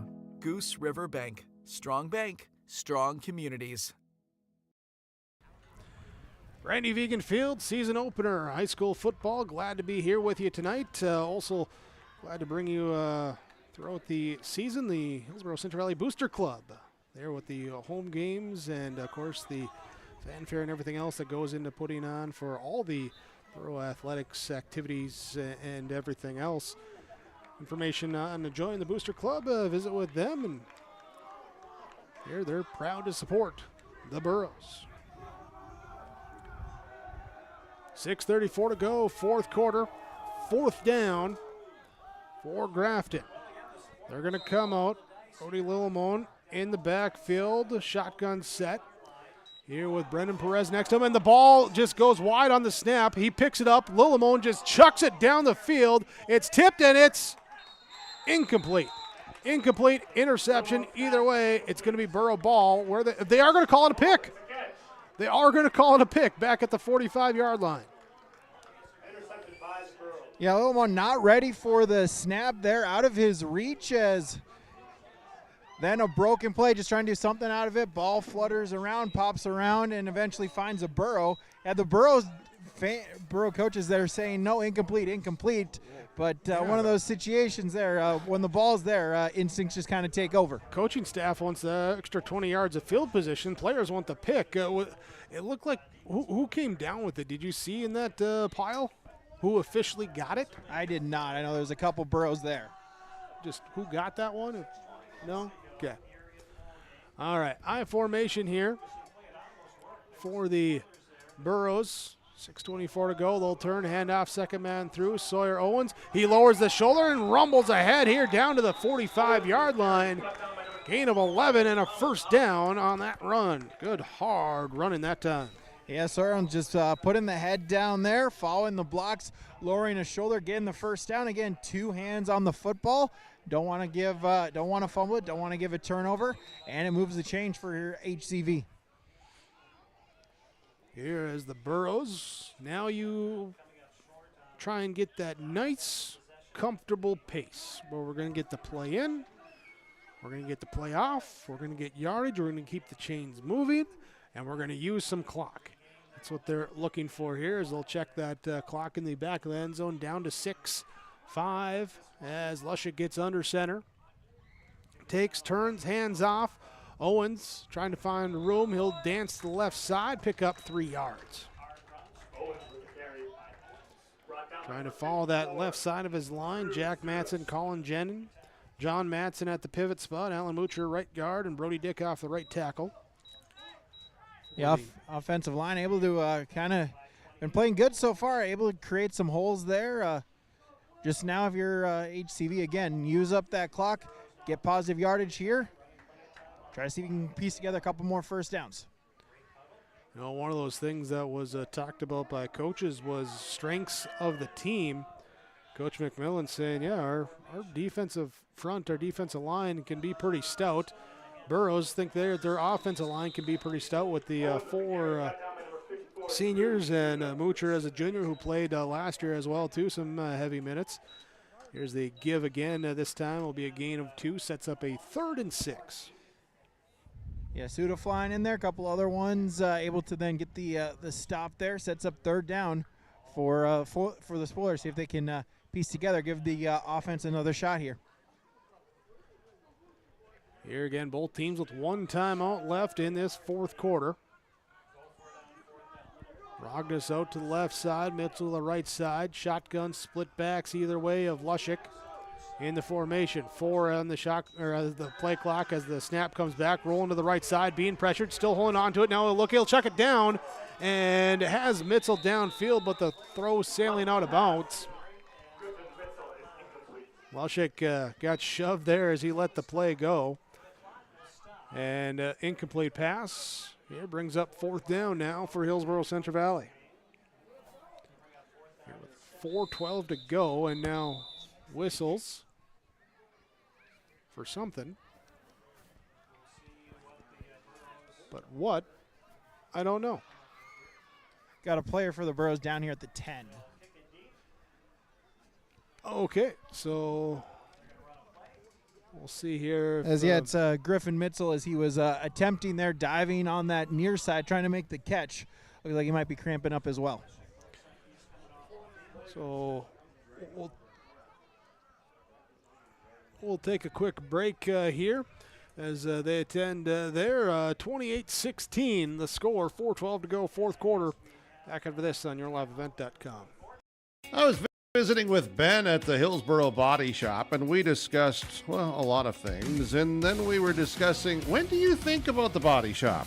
Most times it's after your vehicle gets damaged from an accident, hitting a deer, hailstorms, scratches, dents, windshield cracks.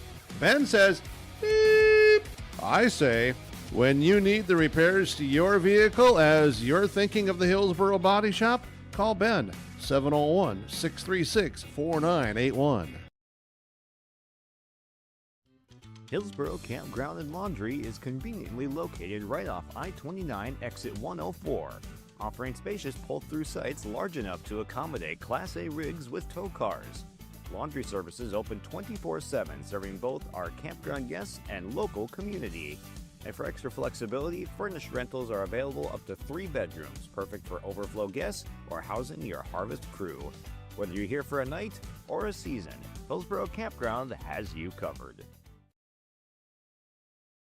Hillsboro Dairy, with delivery of fresh dairy products and more to your home door. I've had Hillsboro Dairy delivering cold, fresh dairy products and other items to my door for years. 3 main reasons why. It's the convenience, the products are fresh, and the delivery service from the Udder Guy. Nobody does it like the Udder Guy. Every week, we get the CT. Please call him at 701-436-5877. Delivery right to your door from Hillsboro Dairy.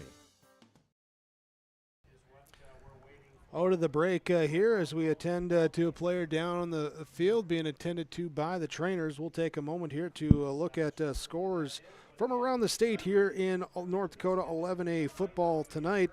Final score, Bottineau beats Lisbon 28-6. Southern McLean beats Carrington 14-0. Park River area over Sargent County 38-6. Des Lacs Burlington defeats Turtle Mountain 42-8. It is Rugby defeating Stanley 36-14. Langdon area Edmore Munich defeats Oaks 34-6. 7 minutes left in the fourth. Ellendale Edgeley Combe leading Harvey Wells County 14-12. There as EEK has the ball right now in that one. It was, this one just went final. Dickinson Trinity holds on against Bowman County, 12-6 the final there. Central McLean over Beulah, 18-14. Velva Garrison Drake Animus defeats Valley City, 16-0. Thompson with a 42-0 victory over Mayport CG. Hillsboro Central Valley travels to Thompson next week as Grafton will host Mayport CG.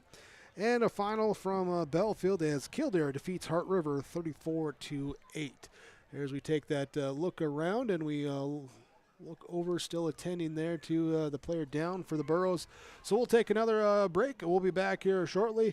Here it will be a fourth down when we come back. 28-6, Hillsboro Center, 28-16, Hillsboro Central Valley leading over Grafton. More at 104. Hillsboro, North Dakota has everything you need on your next road trip. Food, fuel, fun, and family-friendly activities. Stop by and fill up your tank or grab a bite to eat. Have a blast at Goose River Golf Club, the swimming pool, or one of our beautiful parks. There's even ice skating and cross-country skiing. Take in the sights or stay the night so you don't miss a thing. Experience Hillsboro and see why there's more at 104. All players able to walk off under their own power here as you'll get set to resume out of the timeout from Nodak Insurance, your Trail County agents with answers. Brad Richter, Nick Preston, and Hillsboro and Mayville. 4th and 7 for Hillsboro Central Valley, leading 28-16. They will come out with the offense. 2 to the right in Sawyer Owens, Brody Rogness. 2 to the left, pistol formation as Lushik takes a snap, rolls a couple steps to his right, steps up, into the hands. Jelinek with the sack. Jelinek wraps him up. And that will be a loss and a turnover on downs here. So the Burrows, after the interception on 4th down, they give it up on a turnover on downs. And it will be Grafton taking over, 4:06 to go in this 4th quarter. Yeah, on 4th down, Grafton bringing the pressure. Jelinek from that linebacker position, head full of steam, able to get the sack, force the turnover on downs. 4:06 with a timeout left for Grafton, trailing by 12. Here as the Spoilers will send 2 out to the right, 2 to the left, and it will be Perez in the backfield with Lillimon. Burrows switching up there to the pass coverage on defense as they rush forward, drop back 7. Here's a pass out to the flat, catch it to Rice, makes one miss, tries to make a second here as he's hit at the 50-yard line and brought down inbounds. Clock will continue to run here at the 49-yard line, gain of 5. Yeah, Carson Kazette there, able to grab onto him, bring him down, inbounds. Clock still running, 2nd down for the Spoilers. Here that scrambled huddle to get things set. 146 yards passing on 24 attempts right now for Brody Lillimon. Back to pass for number 25. Thought about launching deep. Now he'll roll it to the left side. He's got room to run as he'll head out down here. Shy of the 40 at the 42 is where he hops out. 1st down, though, moves the chains. 9-yard gain for Brody Lillimon. Stepping up there in the pocket, making the play. First game of the year, do see some hands on some hips on both sides. I'm sure coaches will be loved to do a little extra conditioning now. Moberg's going to move from the slot into the backfield as Perez takes his spot in the slot left side of this 4 wide receiver set. Back to pass. Lillimon tried to hand it off on a draw play. Defense read it, swatted away, but then Moberg picks it up and he gets ahead to the 40. And another play that looks like it's going to go very badly ends up a short positive gain here today. Yeah, ball on the turf, but Moberg able to recover, get some with it there. 14, Hunter Kleckner checking into the game, and on the tackle there for the Burrows. Like Brody Dickoff there with the big paw there just to knock it down. But Moberg there to scoop it up. Empty set. Lillimon looking. Rolls to his right. Rush coming from the backside. He'll pump fake. He'll roll. He'll run. So he works over onto the far side. He'll run out shy of the first down marker. Gain of 7. Here, going to bring up a 3rd and about 1. Yeah, so to prevent defense here for Hillsboro Central Valley, right, with late in the fourth quarter, they'll give up, the short yardage here, not wanting to give up anything deep here in the later stages of the game. So credit there to Lillimon of, get some yards, but then also get out of bounds to stop that clock. Here with 2:41 to go in this fourth quarter. Rice in motion, left side to right side. Looking for that wheel route over on the right side. Pass rush comes. Halfley can't bring him down. Lillimon catches, throws, nearly intercepted. That time through the hands. Kleckner there on that far side, unable to glove it. Knocked away by the receiver. Incomplete. Yeah, Halfley was kind of inching in there, anticipated the snap count perfectly, came in unblocked. Lillimon, though, able to sidestep, get a pass off, falls just incomplete and brings up 4th down. Pass rush rotation as Colin Jennen comes out. Looks like Alan Moocher is going to come in for the Burrows, that interior defensive line. 2 receivers to the left side, 1 back in the backfield to the right side of Lillimon. Back looking, rolling, left side. Lillimon going to step up and run. He stays in the middle. Now he holds it down, ball away from the body, able to hold on to it. Jack Matson, Alan Moocher, able to eventually track him down, bring him down, but it's going to be the first down on the scramble. Yeah, Lillimon not shy to scramble if he doesn't see an open receiver.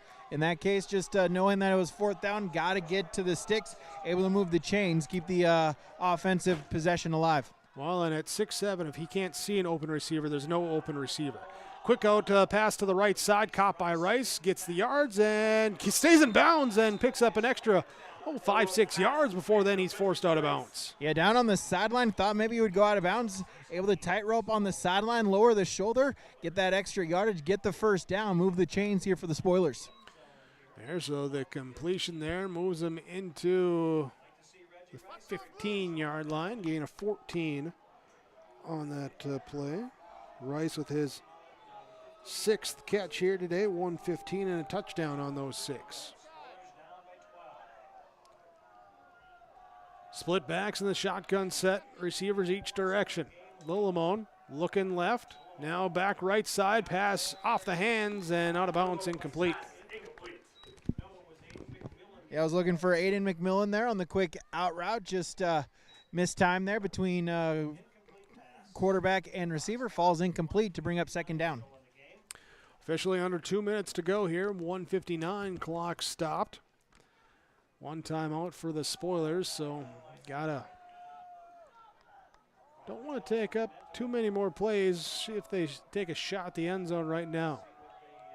McMillan, left side. They're going to go fade right side here to Rice, and it's caught. Did he stay in? No, he was out of bounds. Couldn't establish control in play. The official comes down the sideline, says no, and it will be an incomplete pass. Hey, good play idea. Throw it up to your 6'5" receiver, able to make the catch. Just drifted a little bit too close to that sideline, unable to get a foot in bounds. Incomplete and 3rd down. Here on that side, we'll see on that right hash, do you maybe flip the receivers, give Rice a little extra room on that left side, and run a similar play? We'll see here as they break the huddle. And they do bring Rice out left side, a part of the 2 receivers to that direction, 4 wide total. They're going to look on the quick receiver screen here to Moberg. Drew Moberg, stiff arm, out at the 1.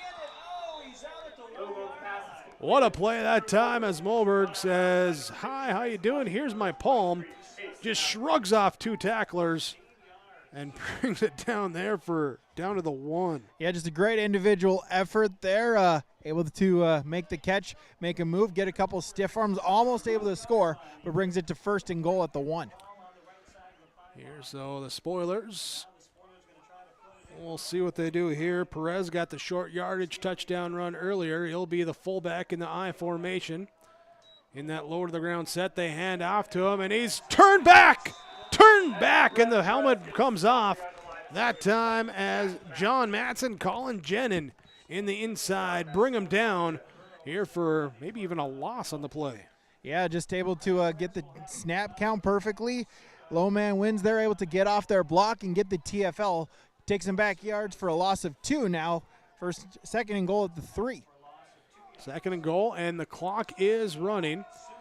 Spoilers up into the line, shotgun set, Lillimon. Here's, he'll roll left side, he's gonna look to run, he'll scamper and reach across for the end zone, touchdown. Brody Lillimon with the 3-yard touchdown run. Here, so he's got 1 passing, 1 running here today with 65 seconds left in this game. Yeah, no one open there for Lillimon. Sees an opening, race to the corner, able to get there and get the touchdown here for the Spoilers.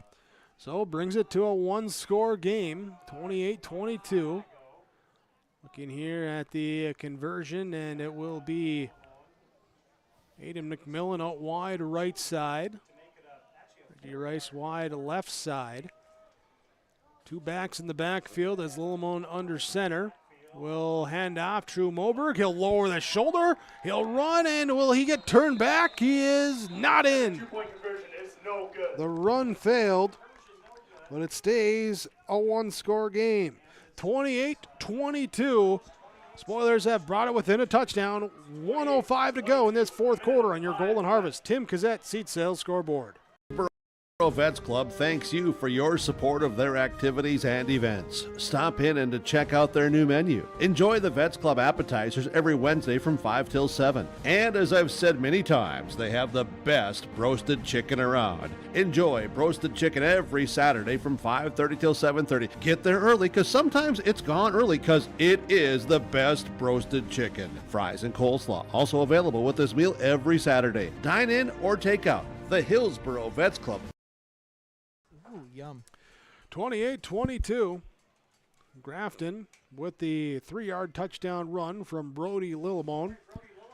There's a 6'7" senior scrambling and reaching across the line, now anticipating the onside kick coming. Here's Spoilers, only 1 timeout left. Burrows only have 1 timeout left as well. And so you got to ask yourself as a coaching staff, how much time do you devote to an onside kick coverage in the first couple weeks of preseason practices and everything before game number 1? So, Hans team may begin some on-field instructions, both them and also the onside kicking team as well, too. Reggie Rice will be the one to tee it up. He's aiming to the far side. It will be the right side.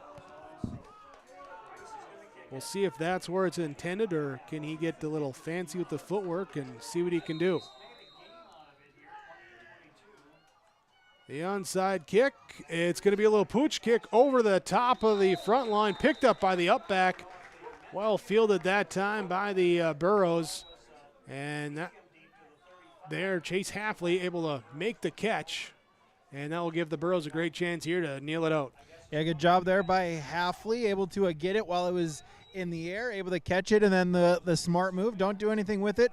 Just go down to a ground and let your offense take a couple knees here to try to ice the game.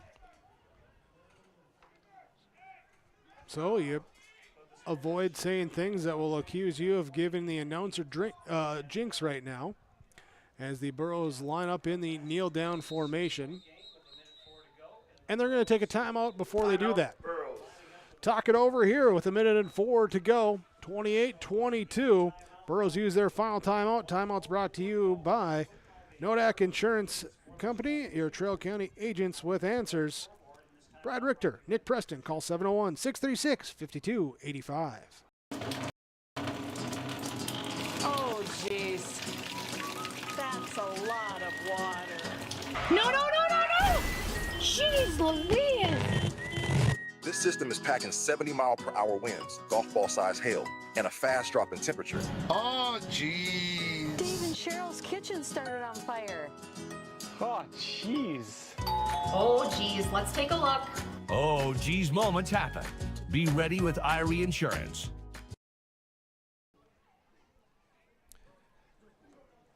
Timeout here by the Burrows, making sure everyone's understanding of what to do here in this kneel down situation. 64 seconds left. Here's they get everyone up tight. Griffin Mitzel back in there. He'll be the deep safety man on the offense as Tyson Lushik will take the snap, take the knee. And the Spoilers are going to take their final timeout. Final timeout taken by the Spoilers. Here, and we're back after this for the final 61 seconds on yourliveevent.com. Austin Reed with Dakota Heritage Bank. At Dakota Heritage Bank, we have a strong background in ag and business lending, but we can also help with any auto, recreational, personal, or home loans, including home equity lines of credit. If you're in need of a loan, visit us at one of our locations across North Dakota and northwestern Minnesota. Dakota Heritage Bank, equal housing lender, member FDIC. Dakota Heritage Bank, sharing our heritage, sharing our future. Visit with Rocky Nedham at Nedham Seeds Caledonia for LCS wheat seed varieties, Trigger Cannon, and 2 new varieties named Buster and Dual. Call Rocky Nedham, Nedham Seeds Caledonia. They also have proven wheat seed SY Velda from AgriPro. Your local Pioneer dealer, Rocky Nedham, Nedham Seeds Caledonia, with corn, soybean, sunflower, and alfalfa seed for your farm and SeedX sugar beet seeds. Call Rocky 701-430-1149, Nedham Seeds Caledonia. As we get back just in time for the kneel down, Hillsboro Central Valley will kneel it. They'll have to take one more kneel down as the clock will run here, and Spoilers unable to stop the clock. Stick around here. We'll have our post-game report coming to you. Summary, reaction, coaches' comments, players, stars of the game. I'll name our Enbridge Energy player of the game, and your final stats as well, too. All coming up here after we conclude week number 1 on yourliveevent.com. Tyson Lushik calling for the kneel down, snap, kneel, and the clock will run. And Hillsboro Central Valley will start the year with a 28-22 victory over the Grafton Spoilers. Spoilers with the couple touchdown comeback attempt in the second half, but falling short. Burrows win 28-22. The final score on your Golden Harvest Tim Cassette seed sales scoreboard. Stick with us. Our post-game report and reaction will come when we return. Our Savior's Lutheran Church in Hillsboro, North Dakota invites you to experience the love of God. Our Savior supports all youth with academics, athletics, music, art, dance, and drama, and offer meaningful opportunities for people of all ages. Join us for worship at 8:30 or 10:30 each Sunday morning, in person or watch on television, HTC Channel 34, or online, Facebook, Twitter, YouTube, or at oslchillsboro.com. You finally found the perfect car. In Racing Blue. You even got them to throw in the LED fog lights for free. Auto Owners insures your car because some people never learn to parallel park. That's simple human sense. Rivers Edge Insurance Agency, Halstead, 218-456-2172. Keep going. More. No, stop! Visit the new Cywick Lumber and Hardware in Hillsboro. They have everything you need. Explore our large selection of quality hardware and building materials, perfect for every project. Inside, you'll find Valspar paint to brighten your home, top-of-the-line Milwaukee and DeWalt tools for every job, plus all the essentials for a successful harvest. Flashlights, glass cleaner, paper towels, scrapers, grain shovels, and more. Make your next stop Cywick Lumber and Hardware in Hillsboro. If you have concern or questions about the mental health of yourself or a loved one, Trail District Health Unit's Credible Mind platform offers convenient and confidential resources to help inform you about mental well-being. Credible Mind offers 21 different assessments to guide you in your mental health journey, from sleep quality and burnout to anxiety and depression. To get started today and learn about your mental, emotional, physical, and spiritual health, visit traildistricthealthunit.crediblemmind.com. For nearly 40 years, West Main Pizza has been serving up hot, delicious pizzas and other favorites, like sub sandwiches, calzones, chicken wings, pasta dishes, paninis, and more. With 2 locations on East Main in Ada and the Rail District in Dilworth, we offer dine-in, takeout, and online ordering at westmainpizza.net. Discover more than just pizza at West Main Pizza in Ada and the Rail District in Dilworth, your neighborhood favorite since 1986. Welcome you into your post-game report as Hillsboro Central Valley with the victory over Grafton, 28-22, the final score. As we head into our game summary in this one here, and bring it here to you from our broadcast booth, brought to you by Orange Union Insurance, Ryan Opdahl Agency, downtown Hillsboro. Here with Home, Auto, Business, Life, Farm Insurance. Visit the agency or call 701-436-5777. Well, scoring got started here in the first quarter. Hillsboro Central Valley, after a 3-0 on their first possession, forces a punt, gets the ball back, goes 65 yards in 4 minutes, 5 seconds, cap it off. A Bryce Miller 25-yard catch there, and the PAT was good, 7-0 after the Lushik to Miller touchdown pass. It would then be the Spoilers responding on their possession. They would answer with a 76-yard touchdown drive. Reggie Rice, a 10-yard touchdown catch from Brody Lillemon. 2-point conversion reception was good by David Jelinek, and that would be an 8-7 Spoiler lead. Short-lived lead, though, as the Burrows would come back with 2 more before the end of the second quarter. It would be a big pass play as Miller would get an over-the-shoulder catch down the right side there, 39 yards from Lushik. Sets him up in scoring position for Sawyer Owens to get in from 7 yards out. The Owens 2-point conversion run put him up 15-8. And then a late score before the half. Owens would get in from 1 yard out with 11 seconds left. The PAT would fail. It would be 21-8 at halftime. Burrows had the first possession of the second half, and they would go ahead and drive for the touchdown. They're capping it off with a Tyson Lushik to Carson Kazette 16-yard touchdown catch. Rudy Dickoff good on the PAT, and 28-8 at that point. From there, the Spoilers got their offense going as they were able to go in, get in for a drive that after an interception, they were able to return it about 20 yards, get good field position there into Burrow territory to start the drive, and then cap off the drive with a Perez 2-yard touchdown run. They would get the 2-point conversion as well, 28-16 there with 10 minutes left to go. Burrows would give it away on their next possession with a turnover on downs. And then it would be Grafton would throw an interception on 4th down. They'd get the ball back one more time, though, as the Burrows give it back. And with minute 5 left, the Spoilers would make it a 1-score game. Brody Lillemon gets in from 3 yards out on a left side scramble. And 28-22 as the 2-point conversion failed. The onside kick was recovered by Hillsboro Central Valley. 3 kneel downs ran out the clock, and Hillsboro Central Valley starts the year at 1-0. The Spoilers fall to 0-1 to start the season. That's our first half summary. We'll talk about more. We'll have players, coaches join us when we come back. Your post-game report on yourliveevent.com.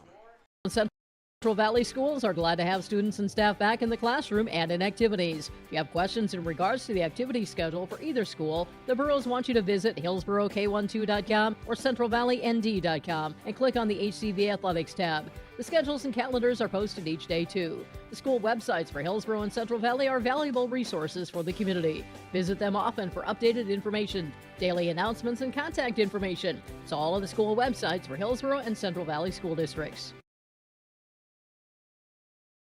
Right Implement in Hillsboro, 701-636-5692 for shop and field service, farm equipment sales, repair on all equipment, in the field, on the farm, and in the shop with Right Implement in Hillsboro, 701-636-5692.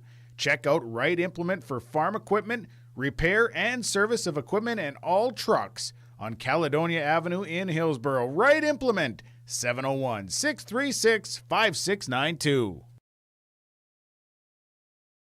Here's a message from Tim Cassette, Golden Harvest Seed Sales in the Hillsboro area. When it comes to your operations needs, they want to hear from you, which is why they're committed to listening first. From farmer-focused R&D teams to their Gold Series soybeans and game-changing corn products to the insights shared through the Illuminate digital platform, everything offered is an answer to what they learned from you. For Golden Harvest corn and soybean seed, visit with Tim Cassette Seed Sales Hillsboro, 701-430-0877. Postgame report on yourliveevent.com. Hillsboro Central Valley with the victory over Grafton to begin the season, and we begin our conversation with our players. We go down to the field. Brady Siebels with our Enbridge Energy Player of the Game. Yeah, our Enbridge Energy Player of the Game. Life takes energy. Energy for life. Enbridge.com. Tyson Lushik for Hillsboro Central Valley. And Tyson, first game of the season. I know got to feel great to get a victory on the books here today. Yeah, definitely. A lot of practice this summer, a lot of hot practice. And, I thought we came out with good energy in the first part of that game, but just mental mistakes. I had a couple there. Fumbled the first snap, forgot the count, and we got to clean a lot of things up. Yeah, I know. Talk about that. Obviously you can kind of be expected, but what are some of those adjustments that you kind of want to make moving forward here? Hopefully we can get our normal guys back in. No more cramping next week. We'll get some water going, but a lot of guys coming in, so some confusion, and we'll clean things up in film next week. So. Talk about just, kind of reading that offense there, able to kind of get that passing game going, able to just talk about your connection with Bryce here tonight. Yeah, he comes back every play. Him and Chase Haffey, they tell me what they see, and coaches gave that one in from the sideline, and he told me to throw him the ball, so I chucked it up for him, and he got under it. And then also, too, reading that offense, talk about what you're just kind of looking for, especially, when you have, like, those option plays about whether or not to pitch it, keep it, and kind of who to give it to. Yeah, so I'm reading that outside guy, so wherever he goes, I try to, if he comes at the running back, I cut it up, and if he comes at me, I pitch it. So just reading that outside linebacker, and, yeah, that's what I do.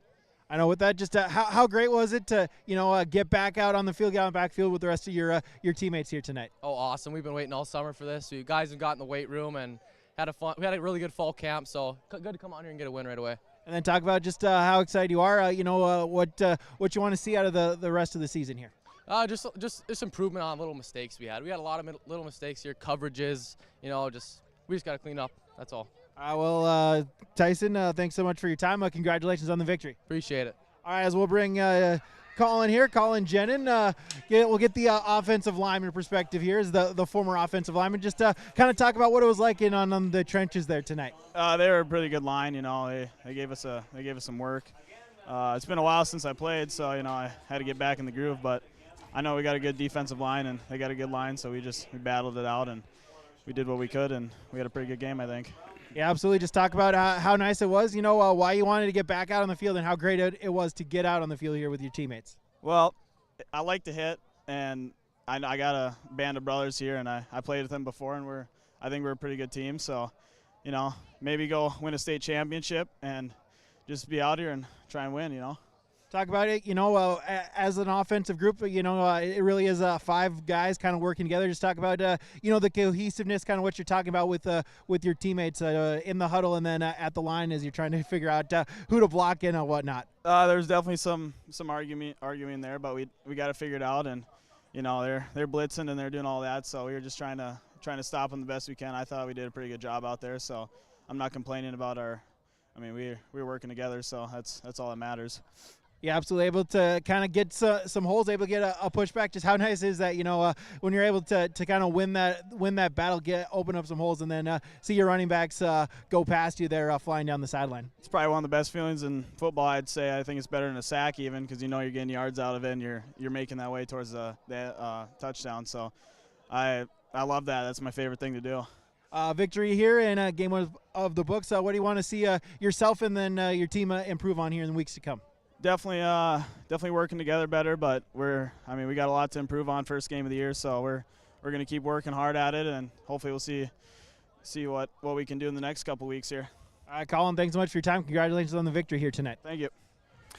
Hey, Brady, thanks for that. Before you grab Coach or the next player here, just want to recognize there, Colin also going to represent the offensive line. Colin Jenner representing the offensive line for our Agassy Precision play of the game. The offensive line by Hillsboro Central Valley, helping them rush for 155 yards plus 2 touchdowns on the ground.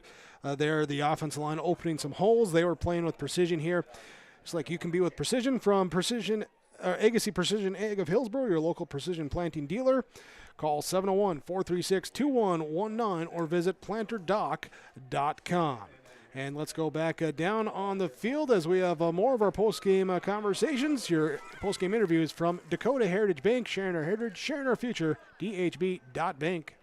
Yeah, but we're here with Sawyer Owens. And Sawyer, I know last year, obviously, the injury earlier on in the season. How great was it to get back out on the field here with your teammates and play football again? Yeah, it's great to play with my boys, and had to get the feel back again right away. But once I got going, I just kept going. Yeah, absolutely. Just kind of talk about what you were seeing there in that position right here, and what it was like just kind of with the ball in your hands and kind of trying to make shift some moves and stuff. Yeah, it helps a lot when you have a great line on offense and a great fullback in Carson. I can't do much without a great line, but yeah, they sure help a lot. And they make me look real good. So. Yeah, absolutely. I know we talked to Colin right there. How nice is it the fact, when you see the holes that they're making and knowing it's pretty easy for you know where to go, right? Yeah, for sure. Just talk about a little bit, what you saw your team and kind of the improvement that you want to see them make here for moving on forward this season. Yeah, we have to definitely improve on defense, including me, of course. I mean, I let up some big plays, but we gotta be able to shift momentum back, so. We gave momentum to them at the end, and Grafton had a great game. I'm not going to take it away from them, but we got to keep our momentum going and going. I mean, we were up by quite a bit in the first half, and we let them come back into the game. So, yeah, with that, as kind of one of the seniors, the leaders of the team, kind of what's kind of the message here going on into the next week?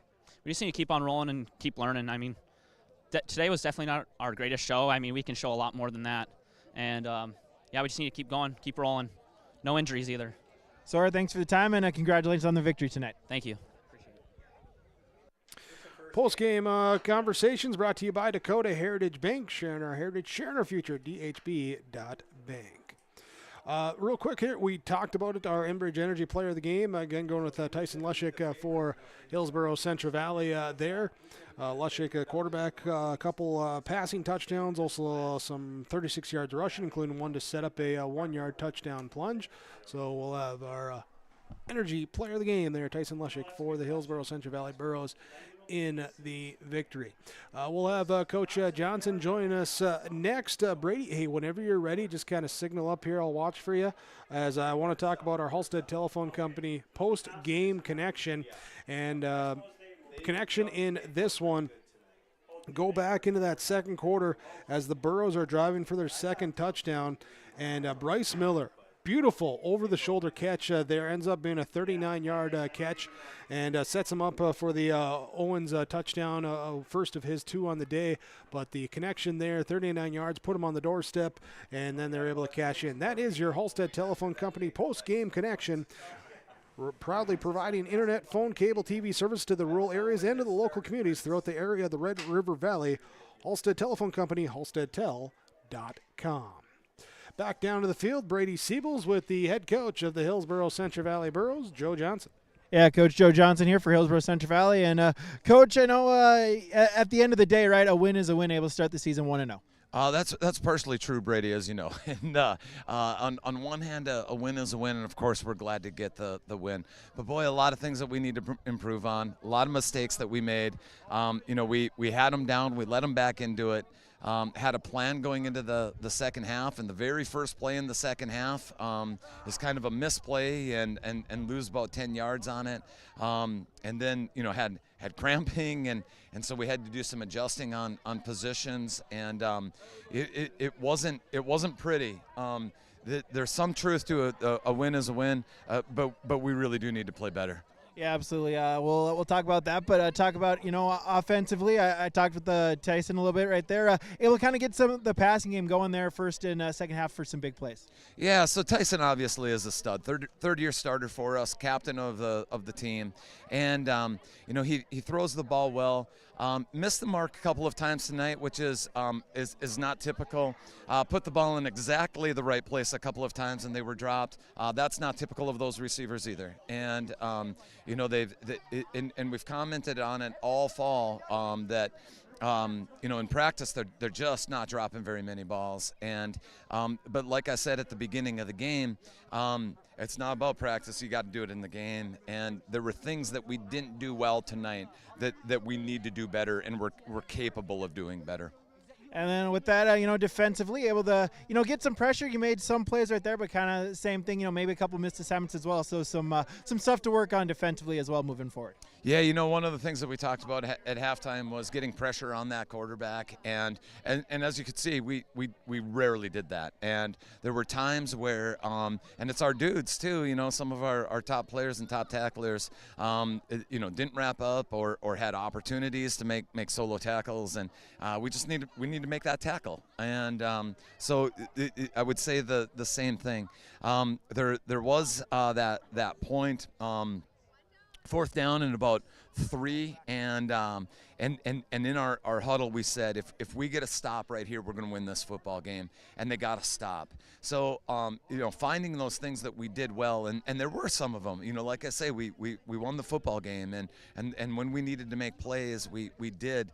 But there were also moments where we needed to make plays and we didn't. And so like I say, we'll be in the film room all weekend and be making some adjustments.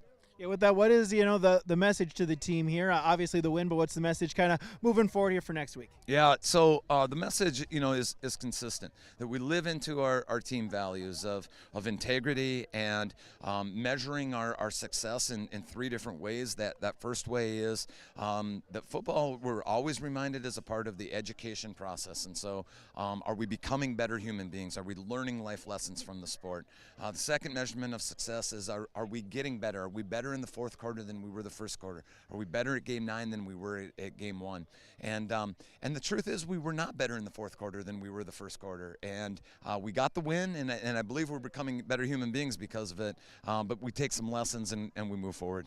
With that, I know we talked to kind of the pregame show. A couple people back, back to the team or back from injury. How nice was it to, see them out there on the field tonight? Well, it's great, and a couple of those players would be, as I mentioned at the beginning of the game, Sawyer Owens and Chase Halfley. Both of them tacklers, players, and making plays tonight. And it's been a long time since they played a football game.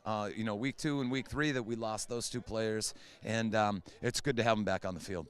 And now you mentioned there, hit the film room, work and practice, and then right back at it again here for another big game, no love lost here for your opponent coming up next Friday night. Yeah, so as you know, Brady, we focus on one game at a time, so all of our attention has been on Grafton. And now we shift gears, and do you know how that turned out over at Mayville tonight? 42-0 Thompson. 42-0 Thompson.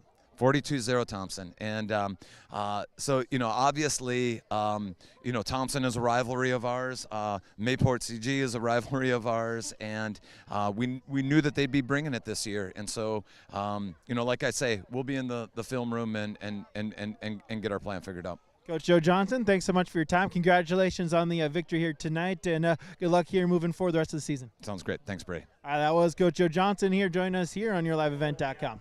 Thanks, Brady, there, as we'll let you come on up here as we'll go through our final stats and get signed off here to conclude our first broadcast of the season in this one. Thank you, Dave.